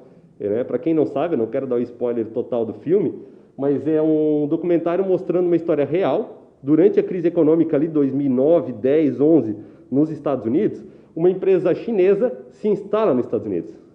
E no começo parece muito bom, começa a gerar emprego, renda para a galera que estava desempregada. Massa, né? Eu vou conseguir um emprego ali. Começou a passar um tempinho, eles foram tentando mexer na legislação trabalhista, nos espaços de trabalho, eles começaram a impor um ritmo de trabalho nos Estados Unidos, nos Grandes Lagos, né, que é uma região altamente industrializada, cheia de desempregados naquele período, e eles começam a colocar um regime de trabalho chinês, onde que os salários começam a ser arrochados para baixo, né, o cara começa a aceitar porque ele está desesperado, ele começa a impor aquilo que o capitalismo mais quer, né, salário baixo, lucro da empresa lá em cima. Né? Aí o cara tinha um espaço para trabalhar, conversava com o coleguinha, agora vai ter uma tábua aqui do lado e tu vai trabalhar assim, ó, igual chinesinho. Só que tu é dos Estados Unidos, cara. Tu não quer esse regime de trabalho. E aí um monte de conflito acontece. E isso é uma história real. Né? Então, há uma dificuldade muito grande dos chineses produzindo nos Estados Unidos e há uma dificuldade muito grande das empresas americanas. Pensa assim, ó, tu é a Apple, tu é a Nike. Tu fabrica um tênis na China, tu gasta $10 e tu vai vender ele a $50. Se tu produzir ele nos Estados Unidos, tu vai vender ele por $50? Até vai. Só que tu vai gastar 40. Será que a Nike quer instalar uma empresa nos Estados Unidos? Será que ela quer instalar no Brasil? Essa é a grande dificuldade. Porque o lucro dela, o dono da empresa, não está nem aí se a sede da empresa é numa cidade ou noutra. Alguns até se preocupam com isso. A gente tem empresários da nossa cidade, da nossa região, que eles gostam da prosperidade econômica na cidade que ele mora. Mas quantos pensam dessa forma? Quem é o dono dessas grandes empresas que a gente compra um monte de produto? Quem são esses donos? Será que eles estão preocupados com o nosso bem-estar? Alguns empresários estão, outros não estão nem aí. Tá? Então, e o lema do Trump, atual presidente dos Estados Unidos, era Make America Great Again. Então, ele quer fazer a América forte novamente, ela não deixou nunca de ser forte. Mas já vem desde os anos 2000 esse negócio de muitas empresas saindo dos Estados Unidos. E quem começou a despejar empresas no México, no Brasil, né, nos países do NAFTA ali, começaram a espalhar, foram eles. Eles começaram a entender que produzir num país pobre, com mão de obra mais barata, dava muito lucro. Então o próprio governo americano tem culpa de hoje eles ter uma desindustrialização no território deles. Então eles estão colhendo o que plantaram nos anos 90, período onde que buscar economias que têm mão de obra mais barata era interessante, que isso eles entendiam que se eu boto uma empresa lá no México, nos anos 90, eu vou diminuir a chance do mexicano querer atravessar a fronteira. Então, o que era muito interessante nos anos 90, em 2020, não é mais. Então, ele tem que mudar uma forma de pensar, e não é do consumidor, é do empresário. Esse é o grande desafio do Trump. Ele quer trazer empresas da China para os Estados Unidos novamente, ele não tem que convencer o cliente, ele tem que convencer o cara que fabrica. Só que o cara que fabrica está preocupado com o lucro dele. Né? A maior parte está, e isso faz parte do capitalismo. O americano ele tem esquerda e direita, mas todos são capitalistas. Né? Chamar os democratas de comunistas é ridículo, né? É ridículo mesmo. Tá? E é isso. Né? Da parte da China é isso. Depois a gente volta, falar um pouco de filosofia, chamar o professor Sérgio, né, professor? Tudo certo? Passar álcool gel aqui para se isolar, passei antes ali também. Né? E é isso. Como é que tá? Tudo certinho? Tudo certinho. Agora vamos ver um pouco... Filosofar um pouco? O que tem a dizer sobre tudo isso? Sim. Fique à vontade, professor. Certo. Então, assim, começando a partir de tudo isso que já nós ouvimos, já falamos, já foi discutido aqui, na verdade, a filosofia ela não vai trazer dados tão reais quanto esses que foram mostrados aqui, mas ela quer se perguntar o porquê das coisas e perguntar por que elas acontecem desta maneira. Então, historicamente, desde sempre que eu me conheço, né, a humanidade faz sempre grandes perguntas, e uma delas é essa, né, quem sou eu? Uma das principais perguntas que todo mundo se faz é quem sou eu? Mas outra também tão importante quanto é de onde vim? Qual é a minha origem? De onde eu vim? E a terceira, para onde eu vou? Ou seja, qual é o meu destino? Qual é o meu destino? Qual é o meu futuro? Se eu sei quem eu sou, de onde eu vim, para onde eu vou, aqui na verdade eu não vou falar sobre isso, mas eu vou falar sobre uma outra pergunta tão interessante quanto, que é exatamente como devo agir. Então vejam só, nós aqui falamos desde o primeiro momento com a professora Francine, e depois todos os outros, questões de ações. E é exatamente isso que a filosofia se interessa. Vamos ver então como nós devemos agir, ou como deveríamos agir, ou como os governantes deveriam agir diante dessa situação da pandemia. Porém, a filosofia não dá respostas prontas, não é esse o caso aqui. Nós temos que perguntar sobre algumas situações. Em algumas situações, como é que eu vou decidir o que eu vou fazer, o que eu não vou fazer, o que eu deveria fazer, o que eu não poderia fazer? Então, vejam só, eu vou trazer aqui o chamado dilema do bonde, que não foi eu que inventei, obviamente, isso aqui é muito antigo, uma discussão que não tem fim. Imagine você que aqui nós temos um bonde, aqueles bondes antigos, e acontece o seguinte, ele está descendo uma ladeira, só que de repente todos os sistemas falham, toda a estrutura não tem mais freio, falha elétrica, pane geral, você não tem mais o que fazer para parar esse bonde, não tem mais freio, não tem mais nada. Aí acontece o seguinte, ele está vindo por essa via, os trilhos dele estão aqui, só que aqui na frente nós temos 5 pessoas que estão nos trilhos. Aí você pode imaginar o que quiser, se algum bandido amarrou as 5 pessoas aqui, ou se são trabalhadores que estão trabalhando ali, arrumando o trilho, enfim. Aqui nós temos um desvio, onde tem uma pessoa só no trilho. E você está aqui, ó, nessa posição. E você está diante de uma alavanca, onde você pode mudar. O trilho vai reto, se o bonde for reto, vai passar aqui por cima de 5 pessoas. Ou se você desviar e puxar a alavanca para o outro lado, ele poderá desviar e passar apenas por uma pessoa. Matar 5 ou matar apenas uma. E aqui está o grande ponto de interrogação. Como você agiria diante dessa situação? Ou outras pessoas dão outra formulação para esse dilema do bonde. Você poderia ser o maquinista que está aqui, né? Só que como nada funciona, o que você vai fazer? Você poderia talvez, de repente, ter uma alavanca aqui no próprio trem que mudasse. Mas a ideia é um pouco essa. É um grande dilema. O que eu vou fazer para resolver essa situação? Deixo o trem passar e não faço nada? Tento salvar essas 5 pessoas e matando uma? Como é que eu agiria? Como é que eu poderia tomar uma decisão nesse momento? Veja, uma questão de segundos. Como é que você vai calcular todas as consequências? O que você faria nesse caso se estivesse aqui diante dessa situação? Então vamos tentar buscar algumas respostas plausíveis. Vejam só, eu trouxe esse exemplo aqui só para a gente começar a discussão. O dilema da questão do vírus. O dilema da questão do vírus que nós estamos discutindo desde o começo. Veja só, aqui eu trouxe, por exemplo, a ação de governantes. O que eles devem fazer diante disso? Como eles devem agir? Como eles vão se programar para agir? E aqui nós temos uma proposta que é de estudo, enfim, né, que a Universidade Imperial de Londres, ela propôs essa ideia aqui como saída, como uma maneira de os governantes agirem. Então, nesse primeiro posicionamento, de repente, nenhuma medida seria adotada. Qual é a ideia? Se nenhuma medida for adotada, se nada fosse feito pelos nossos governantes, qual seria o resultado?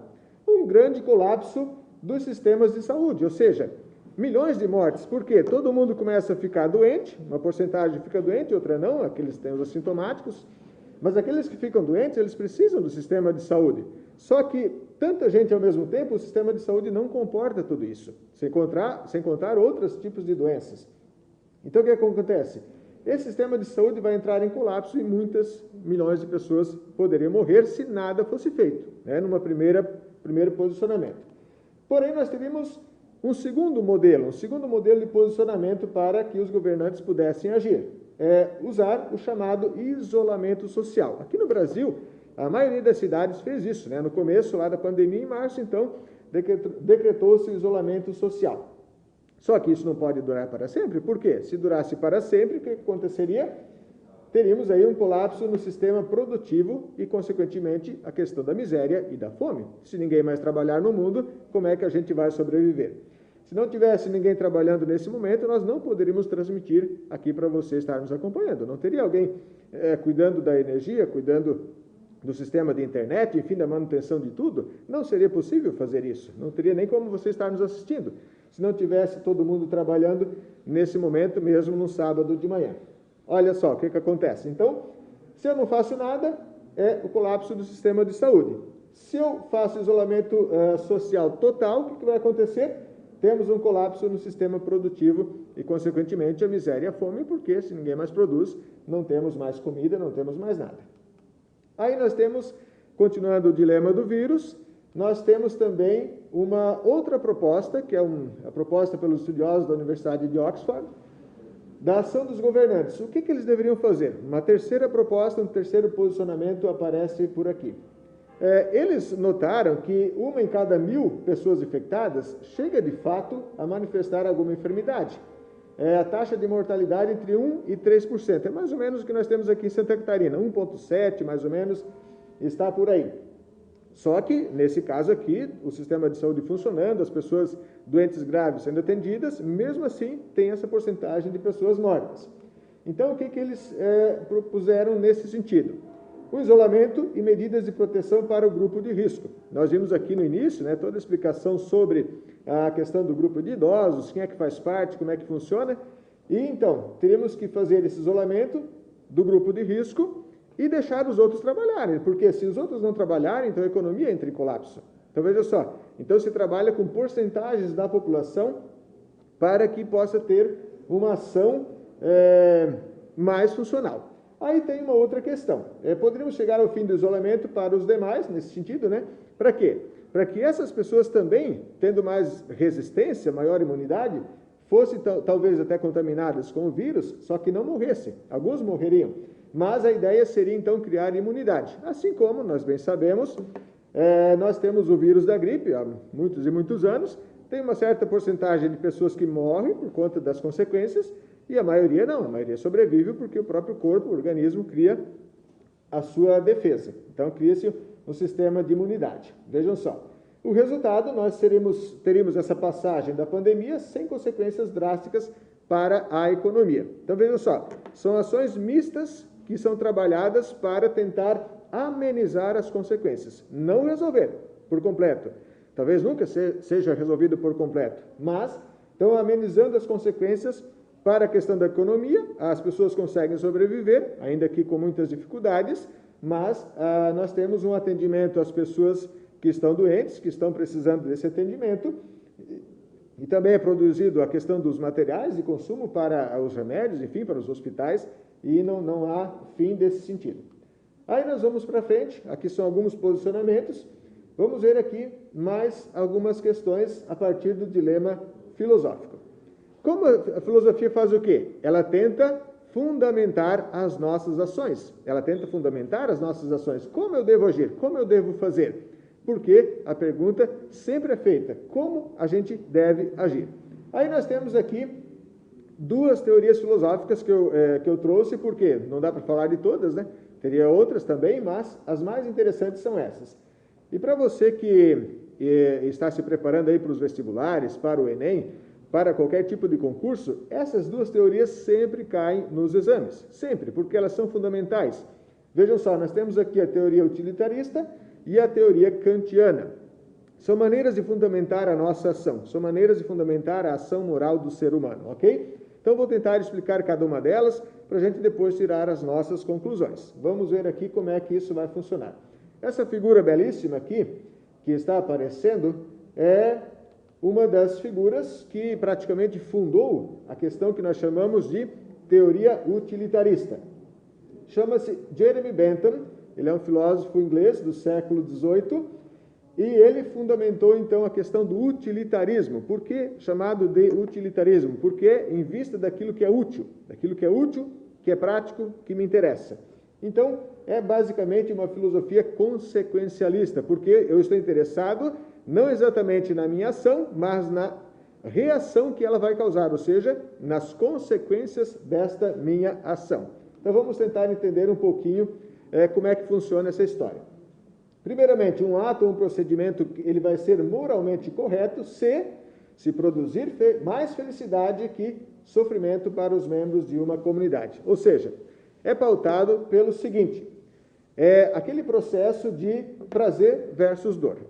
Uma ação vai ser moralmente correta, boa, se ela produzir maior prazer possível para um grupo de pessoas e a menor quantidade de dor possível para essas pessoas. Vejam só, essa é a base que fundamenta a questão do utilitarismo. Então, olha só, numa ação, eu teria que calcular antes de agir, fazer o seguinte, as consequências da minha ação, elas vão causar um bem-estar para a população ao meu redor, maior ou menor? Ou a quantia de dor gerada por uma ação minha, será maior ou menor? Se ela for causar maior bem-estar, maior prazer, maior felicidade, então eu devo fazer. Se ela for causar maior dor do que felicidade, do que prazer, então eu não deveria fazer. Não seria uma ação correta e justa, segundo a versão do utilitarismo. Então a filosofia trabalha um pouco essa questão. Vejam só.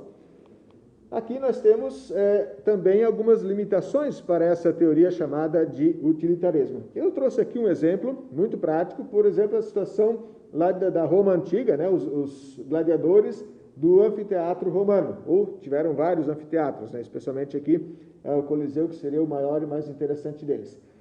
O que acontece? Colocava-se dois homens brigando, os chamados gladiadores, eles estavam se matando, estavam causando dor. Só que a felicidade produzida era para milhares de pessoas que estavam assistindo. Então veja só, dor para dois homens, felicidade em abundância para milhares de pessoas. Mas será que isso é justo? Será que aquela felicidade é verdadeira, proporcionando, usando essas duas pessoas ali, se degladiando e causando dor para si, consequentemente a morte? Será que seria justo uma ação como essa? Você pode se perguntar. Será que essa teoria ela vale para todos sempre ou não? Então veja só que ela já tem limites. No caso do bonde, trazendo de volta o dilema do bonde, acontece o seguinte, matar uma pessoa seria mais razoável do que matar as 5. Então, veja só, por essa teoria, você deveria puxar a alavanca, desviar o bonde daquelas 5 para matar apenas uma. Será que você teria coragem de fazer isso? Quem teria coragem de puxar essa alavanca para fazer esse tipo de ação? Por essa teoria, seria o mais razoável e o mais justo. Seria uma ação corretamente verdadeira e aprovada pelo utilitarismo. Então, se você jogasse, talvez, né, por exemplo, um sujeito de cima de uma ponte, sobre os trilhos, um ato capaz de parar o bonde, seria talvez uma ação justa, porque você evitaria aquela morte lá na frente, ou a morte dos 5, pelo menos, né? Isso é um posicionamento. Agora vamos ver o outro, a outra corrente filosófica, que é contrária àquela primeira. Aqui nós temos essa outra figura, chamada de Immanuel Kant. Também é do século XVIII, e ele é um filósofo alemão. Então veja uma outra vertente, uma outra maneira de colocar as coisas aqui. E para fazer aqui um breve comentário, é importante colocar o seguinte, esses dois filósofos, essas duas correntes filosóficas, elas são próprias do tempo do iluminismo. Vejam só, anteriormente lá na Idade Média, a filosofia era pautada por Deus, né? A fundamentação era teológica, então através de uma revelação. O que esses caras querem aqui? Eles querem fazer uma fundamentação do nosso agir humano simplesmente através da racionalidade humana. Então, veja só, é um outro ponto de vista completamente diferente. Eu não fundamento mais a minha ação numa questão divina, numa questão teológica, não preciso mais disso. Eles querem fundamentar numa questão racional, por isso filosófica, nesse sentido aqui, ambos nesse caso. Então, eles querem achar leis que sejam válidas universalmente, que qualquer pessoa do mundo, em qualquer lugar, em qualquer situação, pudesse usar. Por isso, são pontos de vista diferentes. E ele trabalha muito a questão da ética deontológica. O que significa isso? Deontológica refere-se a dever. Então, eu tenho um dever a cumprir, eu tenho que agir assim por obrigação. Eu não tenho mais escolha. É uma obrigação minha agir de tal maneira. Só que ele quer sempre fundamentar a sua filosofia numa ótica universalista. Significa o seguinte, que aquilo que eu faço, desde que eu esteja aqui ou qualquer lugar do mundo, ela é válida e ninguém poderia estar me questionando porque a fundamentação é a mesma. Vale para qualquer pessoa, para qualquer época e qualquer situação em qualquer lugar, desde que eu conheça as regras do jogo, obviamente, né? Então a teoria kantiana, ela trabalha muito nesse sentido. Agora vamos ver aqui, lógico que Kant, quem vai ler as obras dele, ele escreveu isso de diversas maneiras, e obviamente escrevendo em alemão, o certo seria que a gente também entendesse a língua alemã para poder entender basicamente o que ele disse. Mas na tradução ficaria mais ou menos assim.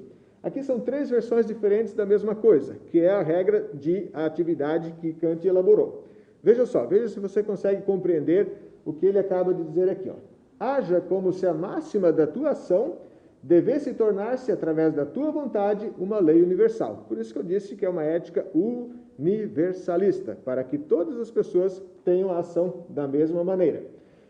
A sua máxima seria o seu agir do dia a dia. A sua ação, ela deve ter esse valor universal. E a segunda versão que ele coloca é a seguinte. Ó.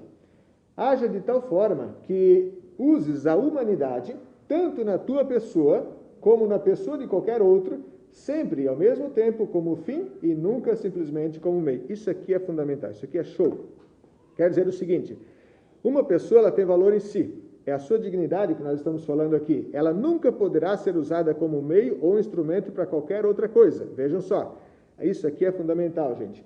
Nós, como pessoas humanas, somos fim em nós mesmos, temos valor em nós mesmos, ninguém nos dá isso. Todo ser humano tem fim em si mesmo, portanto, ele deve ser respeitado como tal. Não pode ser usado como meio ou objeto para fazer qualquer outra coisa que seja. Então, essa aqui é uma obra fundamental que Kant está nos dando, um benefício para a humanidade, eu diria assim, né? E por fim, uma terceira versão do mesmo fato, ele diz o seguinte: haja de tal maneira que a tua vontade possa encarar a si mesma, ao mesmo tempo, como um legislador universal através de suas máximas, ou seja, traduzindo em outras palavras, eu antes de agir, eu tenho que pensar o seguinte, o que eu vou fazer? Se fosse para mim, se alguém fizesse para mim, seria bom para mim? Seria bom para mim? Da empatia? A questão da empatia. O que eu vou dizer assim? O que eu vou fazer vai causar bem para outra pessoa ou mal? Se causar mal para outra pessoa, então eu não posso fazer, porque era como se eu estivesse fazendo para mim mesmo. Então, para mim, eu não quero mal, para mim eu quero bem, para mim eu quero bem-estar. Significa que, se eu vou agir, eu devo pensar assim, puxa vida, se alguém estivesse fazendo isso para mim, seria bom para mim ou não? Se não fosse bom para mim, então também não poderia fazer. Esse é o grande sentido aqui que está falando a máxima da teoria ética kantiana. Veja só, se todas as pessoas tivessem isso aqui como consciência nas suas ações, elas agiriam de um modo bem diferente. Algumas pessoas têm, mas nem todas. Então, Posso incomodar você? Não incomodar, você contribui. Eu penso que talvez o excesso de kantianismo talvez seja justamente o que está acontecendo e as pessoas talvez precisam dar uma dosada até nisso. Certo. Porque, como a Francine falou antes, que a gente está numa pandemia e talvez o que é bom para ti não seja bom para ela. Exato. Mesmo que para ti seja bom realmente. Né? Então, talvez para um sobreviva com a cloroquina e ela morra. Ou então ir para balada numa sexta-noite, né? Depois muito bom para mim, mas para vocês não. Depois eu vou perguntar isso aí. Mas como é importante a gente ter um plano de fundo que é a pandemia e olhar para ele e dizer, pô, calma aí, é sensacional a teoria, mas eu acho que agora a gente tem que dosar ela com outras, né? Exato, por isso que ela também tem limites, né? Então aqui, ó, essa teoria, o que acontece? O indivíduo, nessa teoria, ele é dotado de dignidade pelo simples fato de ele existir. Deve ser considerado, portanto, fim em si mesmo, como já falei, e todos os seus atos devem ser praticados para que se atinja um benefício distribuído comum entre todos. Então, olha só, qual é o grande objetivo aqui? Que todos sejam beneficiados, não uma meia dúzia. Não uns privilegiados que tenham acesso, por exemplo, a melhores tipos de tratamento, melhores tipos de hospitais, e a maioria fica lá morrendo sem acesso nenhum. Como já, historicamente, aqui no Brasil, a coisa já é assim muito antes do vírus, né? Então, veja só, no caso daquele dilema do bonde, que eu falei lá no início, uma pessoa não poderia ser usada como meio para evitar a morte das demais. Então, eu não teria o direito de puxar a alavanca e dizer assim, agora o bonde passa em cima dessa, mata essa e salva 5. Não poderia fazer isso, porque eu estaria usando aquela pessoa como meio. E é o mesmo caso das outras 5. Então, possivelmente, naquele caso, nós teríamos uma inação. A pessoa não faria nada, ou seja, faria outra coisa, tentando desviar ou tirar aquelas pessoas dali, mas não poderia dizer assim, vou matar um para salvar 5. Não seria o certo, segundo essa teoria kantiana, ok? Porque aquela pessoa não poderia ser usada como instrumento, como objetivo para qualquer outro fim, porque ela tem o mesmo valor que as outras 5. É uma vida que vai ser perdida, aqui não interessa a quantidade, mas são vidas humanas que têm que ser salvas a todo custo, nesse sentido. Então vejam só como é interessante também Essa é a teoria. E aqui nós vamos então tirar algumas conclusões a partir dessas duas teorias éticas que nós trabalhamos aqui. Primeiro, sob ambas as teorias, seja o utilitarismo, seja a ética kantiana, porém, nota-se que é preciso que haja informação sobre os fatos. É um componente essencial para qualquer escolha. Então, veja só, como é que eu vou tomar uma decisão se eu não sei dos fatos? No caso do utilitarismo, como é que eu vou calcular as consequências de um ato se eu não conheço nada das consequências possíveis? Ou imagino uma, duas, talvez tenha 10 consequências. Então, veja só, é muito difícil tomar uma decisão baseado nisso. É muito difícil, porque como é que eu vou calcular todas as consequências possíveis? Não sei se isso é possível. Algumas talvez até tenha, outras não. Aí, como a Francine já falou antes, a questão da ignorância, né? Muitas vezes a ignorância é uma bênção para certas coisas, para outras não, porque tinha coisas que eu deveria saber e não sei. Então, veja só, eu vou fazer, de repente, um ato que a consequência vai ser muito pior do que se eu não tivesse feito nada. Então, eu tenho que tomar consciência de tudo isso. Por isso que é interessante se perguntar.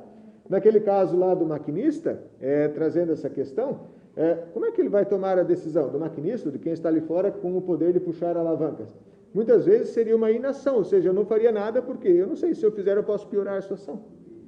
Se eu souber que há pessoas em risco, quais seriam as pessoas e ações que eu deveria tomar nesse sentido? Então, vejam só, se eu soubesse, por exemplo, se eu teria que achar outros meios, se eu soubesse que há uma buzina que não seja eletrônica, que não parou de funcionar, de repente eu poderia tocar. Se eu tivesse, por exemplo, pessoas à frente do trilho, começaria a gritar para que essas pessoas saíssem dali, para que elas pudessem tomar distância o quanto antes, ou chamar outra atenção, ligar, enfim, fazer qualquer outro tipo de ação para alertar aqueles trabalhadores ou aquelas pessoas que estavam lá nos trilhos. Então, eu tentaria salvar as pessoas da maneira que eu pudesse, mas não poderia dizer assim, agora vai morrer essa e vai morrer aquela, ok? Essa seria um pouquinho a situação. E uma outra, para agravar um pouquinho a situação, né? Vamos supor que você tente desviar dos 5 lá, só que você vai ver aquele um que está no outro trilho é um parente seu. Imaginemos que fosse o seu pai, ele trabalhando em frente naqueles trilhos. Você deixaria de matar os 5 para matar o seu pai? Então, veja só. Aqui uma situação que foi colocada antes, né? As ações que eu faço. Essas ações, na verdade, o que acontece? Muita gente acaba não pensando nas consequências, mas eu pergunto assim, e se fosse um parente seu? Muita gente que dizia lá no começo da pandemia, isso aqui não pega, isso é apenas uma gripezinha, isso aqui é uma coisa que vai passar logo. Mas quando morre um parente seu, morresse o seu pai ou sua mãe, você diria a mesma coisa depois disso? Eu creio que não. Então, veja só, quando atinge a nossa pessoa, quando atinge a nossa família, muda tudo. Enquanto é longe, enquanto está lá na China, eu não me preocupo, não estou nem aí, não vou lavar as mãos, não vou passar álcool gel, não vou fazer nada, vamos continuar pulando carnaval, como foi o caso aqui do Brasil.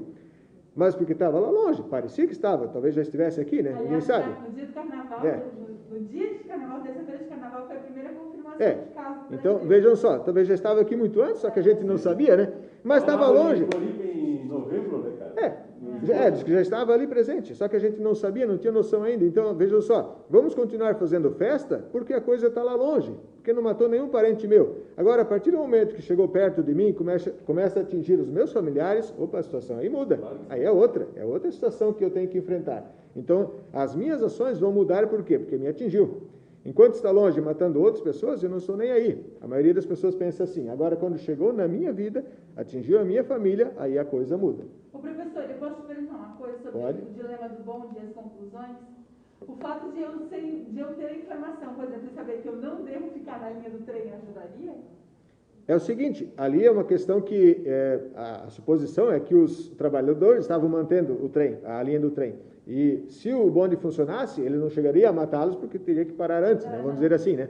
Então, é uma questão muito de suposição aqui. Agora, a questão aqui é exatamente essa. Por exemplo, nós vamos trazendo para a vida prática nossa, né? Vamos imaginar a BR-101 lá, tem as passarelas para as pessoas passarem por cima para evitar os acidentes. Só que mesmo assim tem gente que passa por baixo, né? Aquele movimento louco que tem de trânsito, a gente já viu muita gente morrer, diz assim, eu não vou cruzar aquela passarela porque eu tenho que andar alguns metros aqui, subir lá e descer, vai demorar muito, eu vou cruzar aqui pelo meio. Você vai cruzar, vem um carro em alta velocidade e te mata. Então veja só, você tinha a opção de não estar no trilho, comparando, né? Só que a pessoa decidiu estar ali, então ela correu os riscos. Essa é a grande situação, né? Você corre o risco porque você resolveu desobedecer uma orientação que salvaria a sua vida se assim fosse seguida, ok? Então veja só, eu trouxe aqui algumas conclusões, que podem ser muitas outras, né? Mas, por exemplo, para a administração pública, o que nós temos que fazer aqui? Ó? Isso aqui está na nossa Constituição, lá no artigo 37, a nossa Constituição Federal. A administração pública, o que ela tem que fazer? Ela tem que dar conta de se basear nas ações nesse princípio, sem abrir mão da dignidade da pessoa humana. Está lá, é direito nosso, né? Do direito à saúde, da proteção dos nossos valores sociais, do trabalho e da iniciativa privada. Então, veja só, eu não posso cuidar só da saúde e deixar o trabalho de lado. Eu não posso cuidar só dos trabalhadores, da saúde das empresas e deixar a questão da saúde de lado. Veja só, o governo está nesse dilema. Todas as ações governamentais têm que ser pautadas por aqui, porque isso é um direito nosso, né? Está na nossa Constituição. Ambos os caminhos que forem escolhidos causarão mortes. Não tem como, né? A gente fugir um pouco disso. Então, qualquer saída vai ser dramática. O que nos interessa é que causemos menos morte e que mais pessoas possam recuperar a sua saúde. Eu diria que a coisa mais fácil nesse momento para o executivo municipal, estadual principalmente, todos os níveis, né? Responsáveis por cuidar, né? Já que tem que tomar decisões sobre certo, locais, né? Esses caras estão ferrados. Sim. Esse é um ano de eleição e quem está com mandato vigente numa cidade que tem hospitais lotados, ele tem que tomar atitude. Tem que tomar. É isso que as pessoas têm que entender. Exatamente. Tem que ser tomada aquela atitude e às vezes aquela pessoa, por tomar aquela atitude, vai se tornar uma opositora, ou pensa, é triste. Sempre vão ter os julgamentos, né? Então, só que assim, ao invés de pensar na questão da reeleição ou do sucesso político, o governante, quem está à frente do poder público, ele tem que levar isso aqui em consideração. Independentemente do futuro que vai ter. Mas por quê? Porque agora ele tem que tomar as medidas, às vezes drásticas. Nós estamos vendo agora, teve cidades que abriram um pouco e agora flexibilizaram as ações, agora estão fechando de volta. Por quê? Porque a coisa piorou. Não houve um resultado positivo, as pessoas não se comportaram como deveriam. Então, veja só, tiveram que fechar de volta para poder controlar um pouco mais a questão da expansão do vírus. Então, veja só, nós temos que ter o máximo de informações para poder tomar as decisões. Então, independentemente do ponto de vista ético, a questão é sempre salvar o maior número de pessoas, evitar o maior número de mortes, ok? Mais algumas conclusões aqui, ó. No âmbito pessoal, então, ali foi um pouco assim no âmbito governamental. Agora, no âmbito pessoal, será que a pessoa dizendo assim, será que devo ou não devo usar as máscaras? Será que devo ou não devo fazer a higienização com álcool gel quando eu volto para casa, lavar as roupas e tal, lavar os produtos que eu trago lá do supermercado, a questão de cumprimentar as pessoas ou não, andar sem máscara, enfim. Aquilo que a Francine falou antes é muito sério, porque é o seguinte, a questão da máscara não é só para me proteger, mas é para proteger os outros. Então, veja só, a ideia que eu trago aqui é o seguinte, se eu tiver isso em mente, eu estou protegendo os outros, como consequência, protejo a mim mesmo. E essa é a mentalidade que eu preciso ter. Veja, não é uma questão de egoísmo, é uma questão de alteridade. Eu estou pensando no outro e, como consequência, o benefício é para mim. Então, se eu tiver essa consciência, eu vou agir desta maneira. Porque, veja só, é um período, eu não sei para quanto tempo a gente vai ter que usar, mas é um período, tomara que passe logo. Mas é um sacrifício, pequeno sacrifício que eu faço em vista do bem da população. Porque a população estando bem, consequentemente, eu também estou. Então, veja, é uma questão também consequencialista nesse caso. Aqui outra questão, promover ou frequentar festas. Teve aí até algumas pessoas que não deveriam talvez estar lá, né, mas estiveram frequentando algumas festas. O que acontece? Se eu vou numa festa com 30 pessoas, de repente tem um contaminado, pode passar para a maioria dessas pessoas. Alguns não vão pegar, com certeza, mas talvez a maioria pegue, talvez esteja ali naquele momento sendo contaminado. Então, veja só, por que agora foram fechados a questão das festas, dos eventos públicos? Exatamente para evitar essa propagação tão forte da questão da pandemia. Até os primeiros casos, né? O primeiro local assim, de transmissão comunitária no Brasil foi uma festa de casamento, né? Exato. Foi uma festa onde veio um italiano contaminado e 14 pessoas saíram de lá. E daí eu pergunto, quantas dessas 14 pessoas já contaminaram depois, né? Então, veja, além das 14 que fizeram a coisa vai se propagando. E aí aqueles casos onde são assintomáticos, que você talvez nunca vai fazer o teste e nem vai saber que teve, mas quantas pessoas você já contaminou, embora não soubesse, né? Outra questão, volta às aulas presenciais ou não? Como é que vai ser isso? Como é que a gente vai conseguir voltar? Quais são os protocolos de segurança que vamos ter que seguir para poder voltar a isso? Será que todos voltarão? Será que alguns não voltarão? A questão do grupo de risco, a questão daqueles que já têm doenças, será que vão poder voltar ainda esse ano? A gente não sabe ainda. Veja, são muitas dúvidas que aparecem. Só que isso nós temos que levar em consideração antes de tomar qualquer decisão. Então, é muito importante que tenhamos isso em vista. Outra questão que eu gostaria de trazer aqui, que já estão testando vacinas em São Paulo, lá nos profissionais da saúde, é ser cobaia para testes de vacina. Muita gente poderia dizer assim, não, mas isso aí, então, você está usando a pessoa, segundo aquela teoria de Kant, né, estaria usando ela como meio para outras. Só que aqui tem um outro sentido. Primeiro, se você vai se oferecer para fazer os testes das vacinas, você vai voluntariamente, então você assume os riscos. Pode ser que dê positivo, pode ser que dê negativo, a gente não sabe ainda, né? Mas o que acontece? Você está se colocando em vista do benefício da população, porque se der positivo, se essa vacina for validada e ela tiver um resultado bom, você ajudou a colaborar para que muitas outras pessoas evitem de ser contaminadas com o vírus. Então, veja só, é uma ação nobre, uma ação valiosa, uma ação de solidariedade muito interessante, nesse caso aqui. Então, não seria usar a pessoa como um instrumento, mas ela está se doando em vista de um bem maior. É muito interessante essa ação aqui. Outra ação também, para quem já está com a Covid-19, quem está com a doença, vai testar medicamentos, no caso aqui era da vacina para evitar, né? Aqui dos testes com medicamentos. Às vezes o que acontece? Nós não temos ainda um medicamento completamente eficaz. Geralmente o tratamento é sintomático, né? Que os médicos vão colocando os medicamentos conforme a pessoa e se ela não tem reação, ou se ela tem, de repente, algum problema com aquela medicação, o que acontece? Tem pessoas também que se colocam à disposição. Olha, surgiu um novo medicamento aqui, eu também me coloco à disposição para testar, porque eu também quero ajudar a desenvolver a ciência, a pesquisa e assim por diante. Então, também é basicamente a mesma coisa do que ali os testes com as vacinas. Vejam só que a pessoa está se doando nesse caso. Aí, por fim, eu gostaria de fazer aqui aplausos, né, para os nossos profissionais da saúde e para os serviços essenciais à população, porque, vejam só, eles estão ali expostos diretamente à questão do vírus. E quantos que já foram contaminados? Mas por quê? Porque o seu trabalho é essencial. Sem os nossos profissionais da saúde, como é que uma pessoa doente seria curada, seria, enfim, trabalhado toda a questão da sua recuperação, se não tivesse essas pessoas aqui? E estão lá trabalhando dia e noite, né? Os pesquisadores estão ali expostos ao vírus, também podem ser contaminados. Quem é que sabe? Quem garante que não? Então, nós temos que dar aplauso, realmente temos que reconhecer o trabalho dessas pessoas. E dos serviços essenciais, aqueles que não puderam parar. Aqueles que não puderam ficar no isolamento e que tiveram que trabalhar para que o bem do outro, do próximo, ficasse ali. Por fim, então, nós vamos dizer o seguinte, para concluir essa frase aqui, essa parte final, né? Como nos lembra Humberto Eco, quando se trata de ir até a Lua, a interpretação de Copérnico é melhor do que a do Almagesto de Ptolomeu. Olha só, que coisa interessante. Quanto mais informações nós tivermos, quanto mais bem manejados nós estivermos, melhor. Portanto, nós gostaríamos de atravessar essa crise juntos, gostaríamos de superar essa crise juntos, e o esforço de cada um vale a pena. Todo esforço vale a pena, todo esforço vale a pena porque nós queremos passar por isso. Não se sabe até quando vamos ter uma cura ou pelo menos uma vacina de prevenção. Portanto, toda a ação ela é necessária. Tudo aquilo que nós temos que abrir mão é necessário.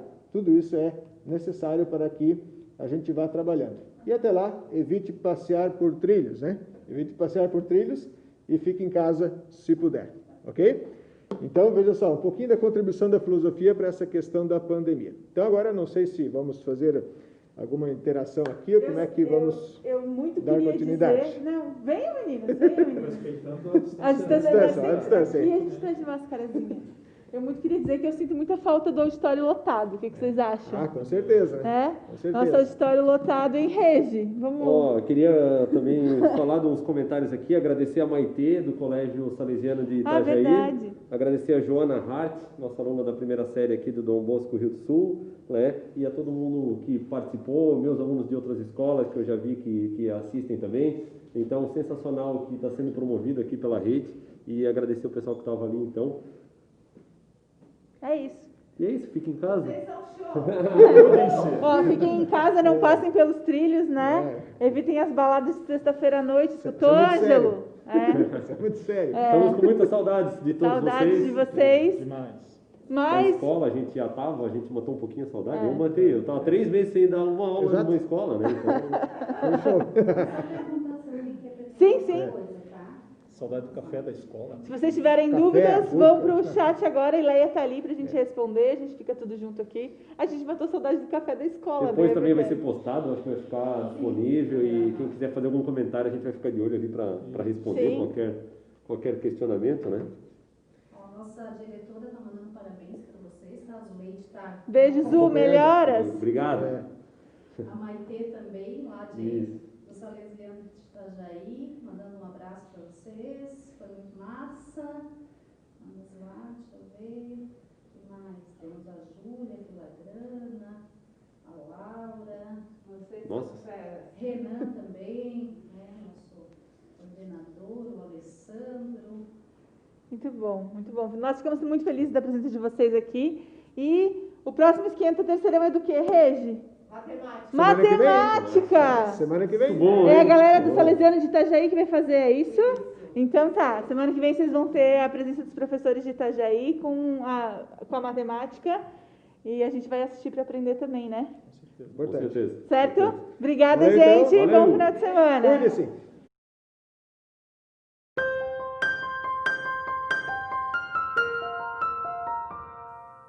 Professor, eu tenho acompanhado esses tempos difíceis. Eu tenho escutado cada prece. Eu tenho visto o tamanho do seu esforço em manter vivo o meu sonho. Sei que você está vivendo tempos de uma guerra silenciosa. Uma guerra que trouxe a ausência do barulho das crianças e jovens, dos abraços, das brincadeiras no pátio, de tantos outros momentos que marcam a vida de todos para sempre. Eu sei, professor, eu sei, não está fácil ver a nossa escola triste sem vida. Mas eu quero fazer um pedido. Não deixe que o terrível silêncio dessa guerra invisível paralise sua fé. Pois eu reconheço sua devoção à minha pedagogia e a determinação em continuar o meu projeto de aprendizado e de vida. Por isso, eu quero dizer, com muita gratidão, obrigado, professor. Obrigado por assumir a linha de frente dos desafios educacionais, sendo um brilhante profissional virtual. A sua capacidade de resiliência é motivo de grande orgulho, pois demonstra o quanto tem sido corajoso e dinâmico em meio a essa terrível guerra. A cada novo vídeo, a cada nova história, a cada nova acolhida, a cada novo conteúdo, eu sinto seu compromisso com o meu sonho de ver nossas crianças e jovens felizes. Professor, conte comigo. Eu sou Dom Bosco e estarei sempre ao seu lado, ajudando a manter firme sua fé no sonho de ter um mundo melhor para todos.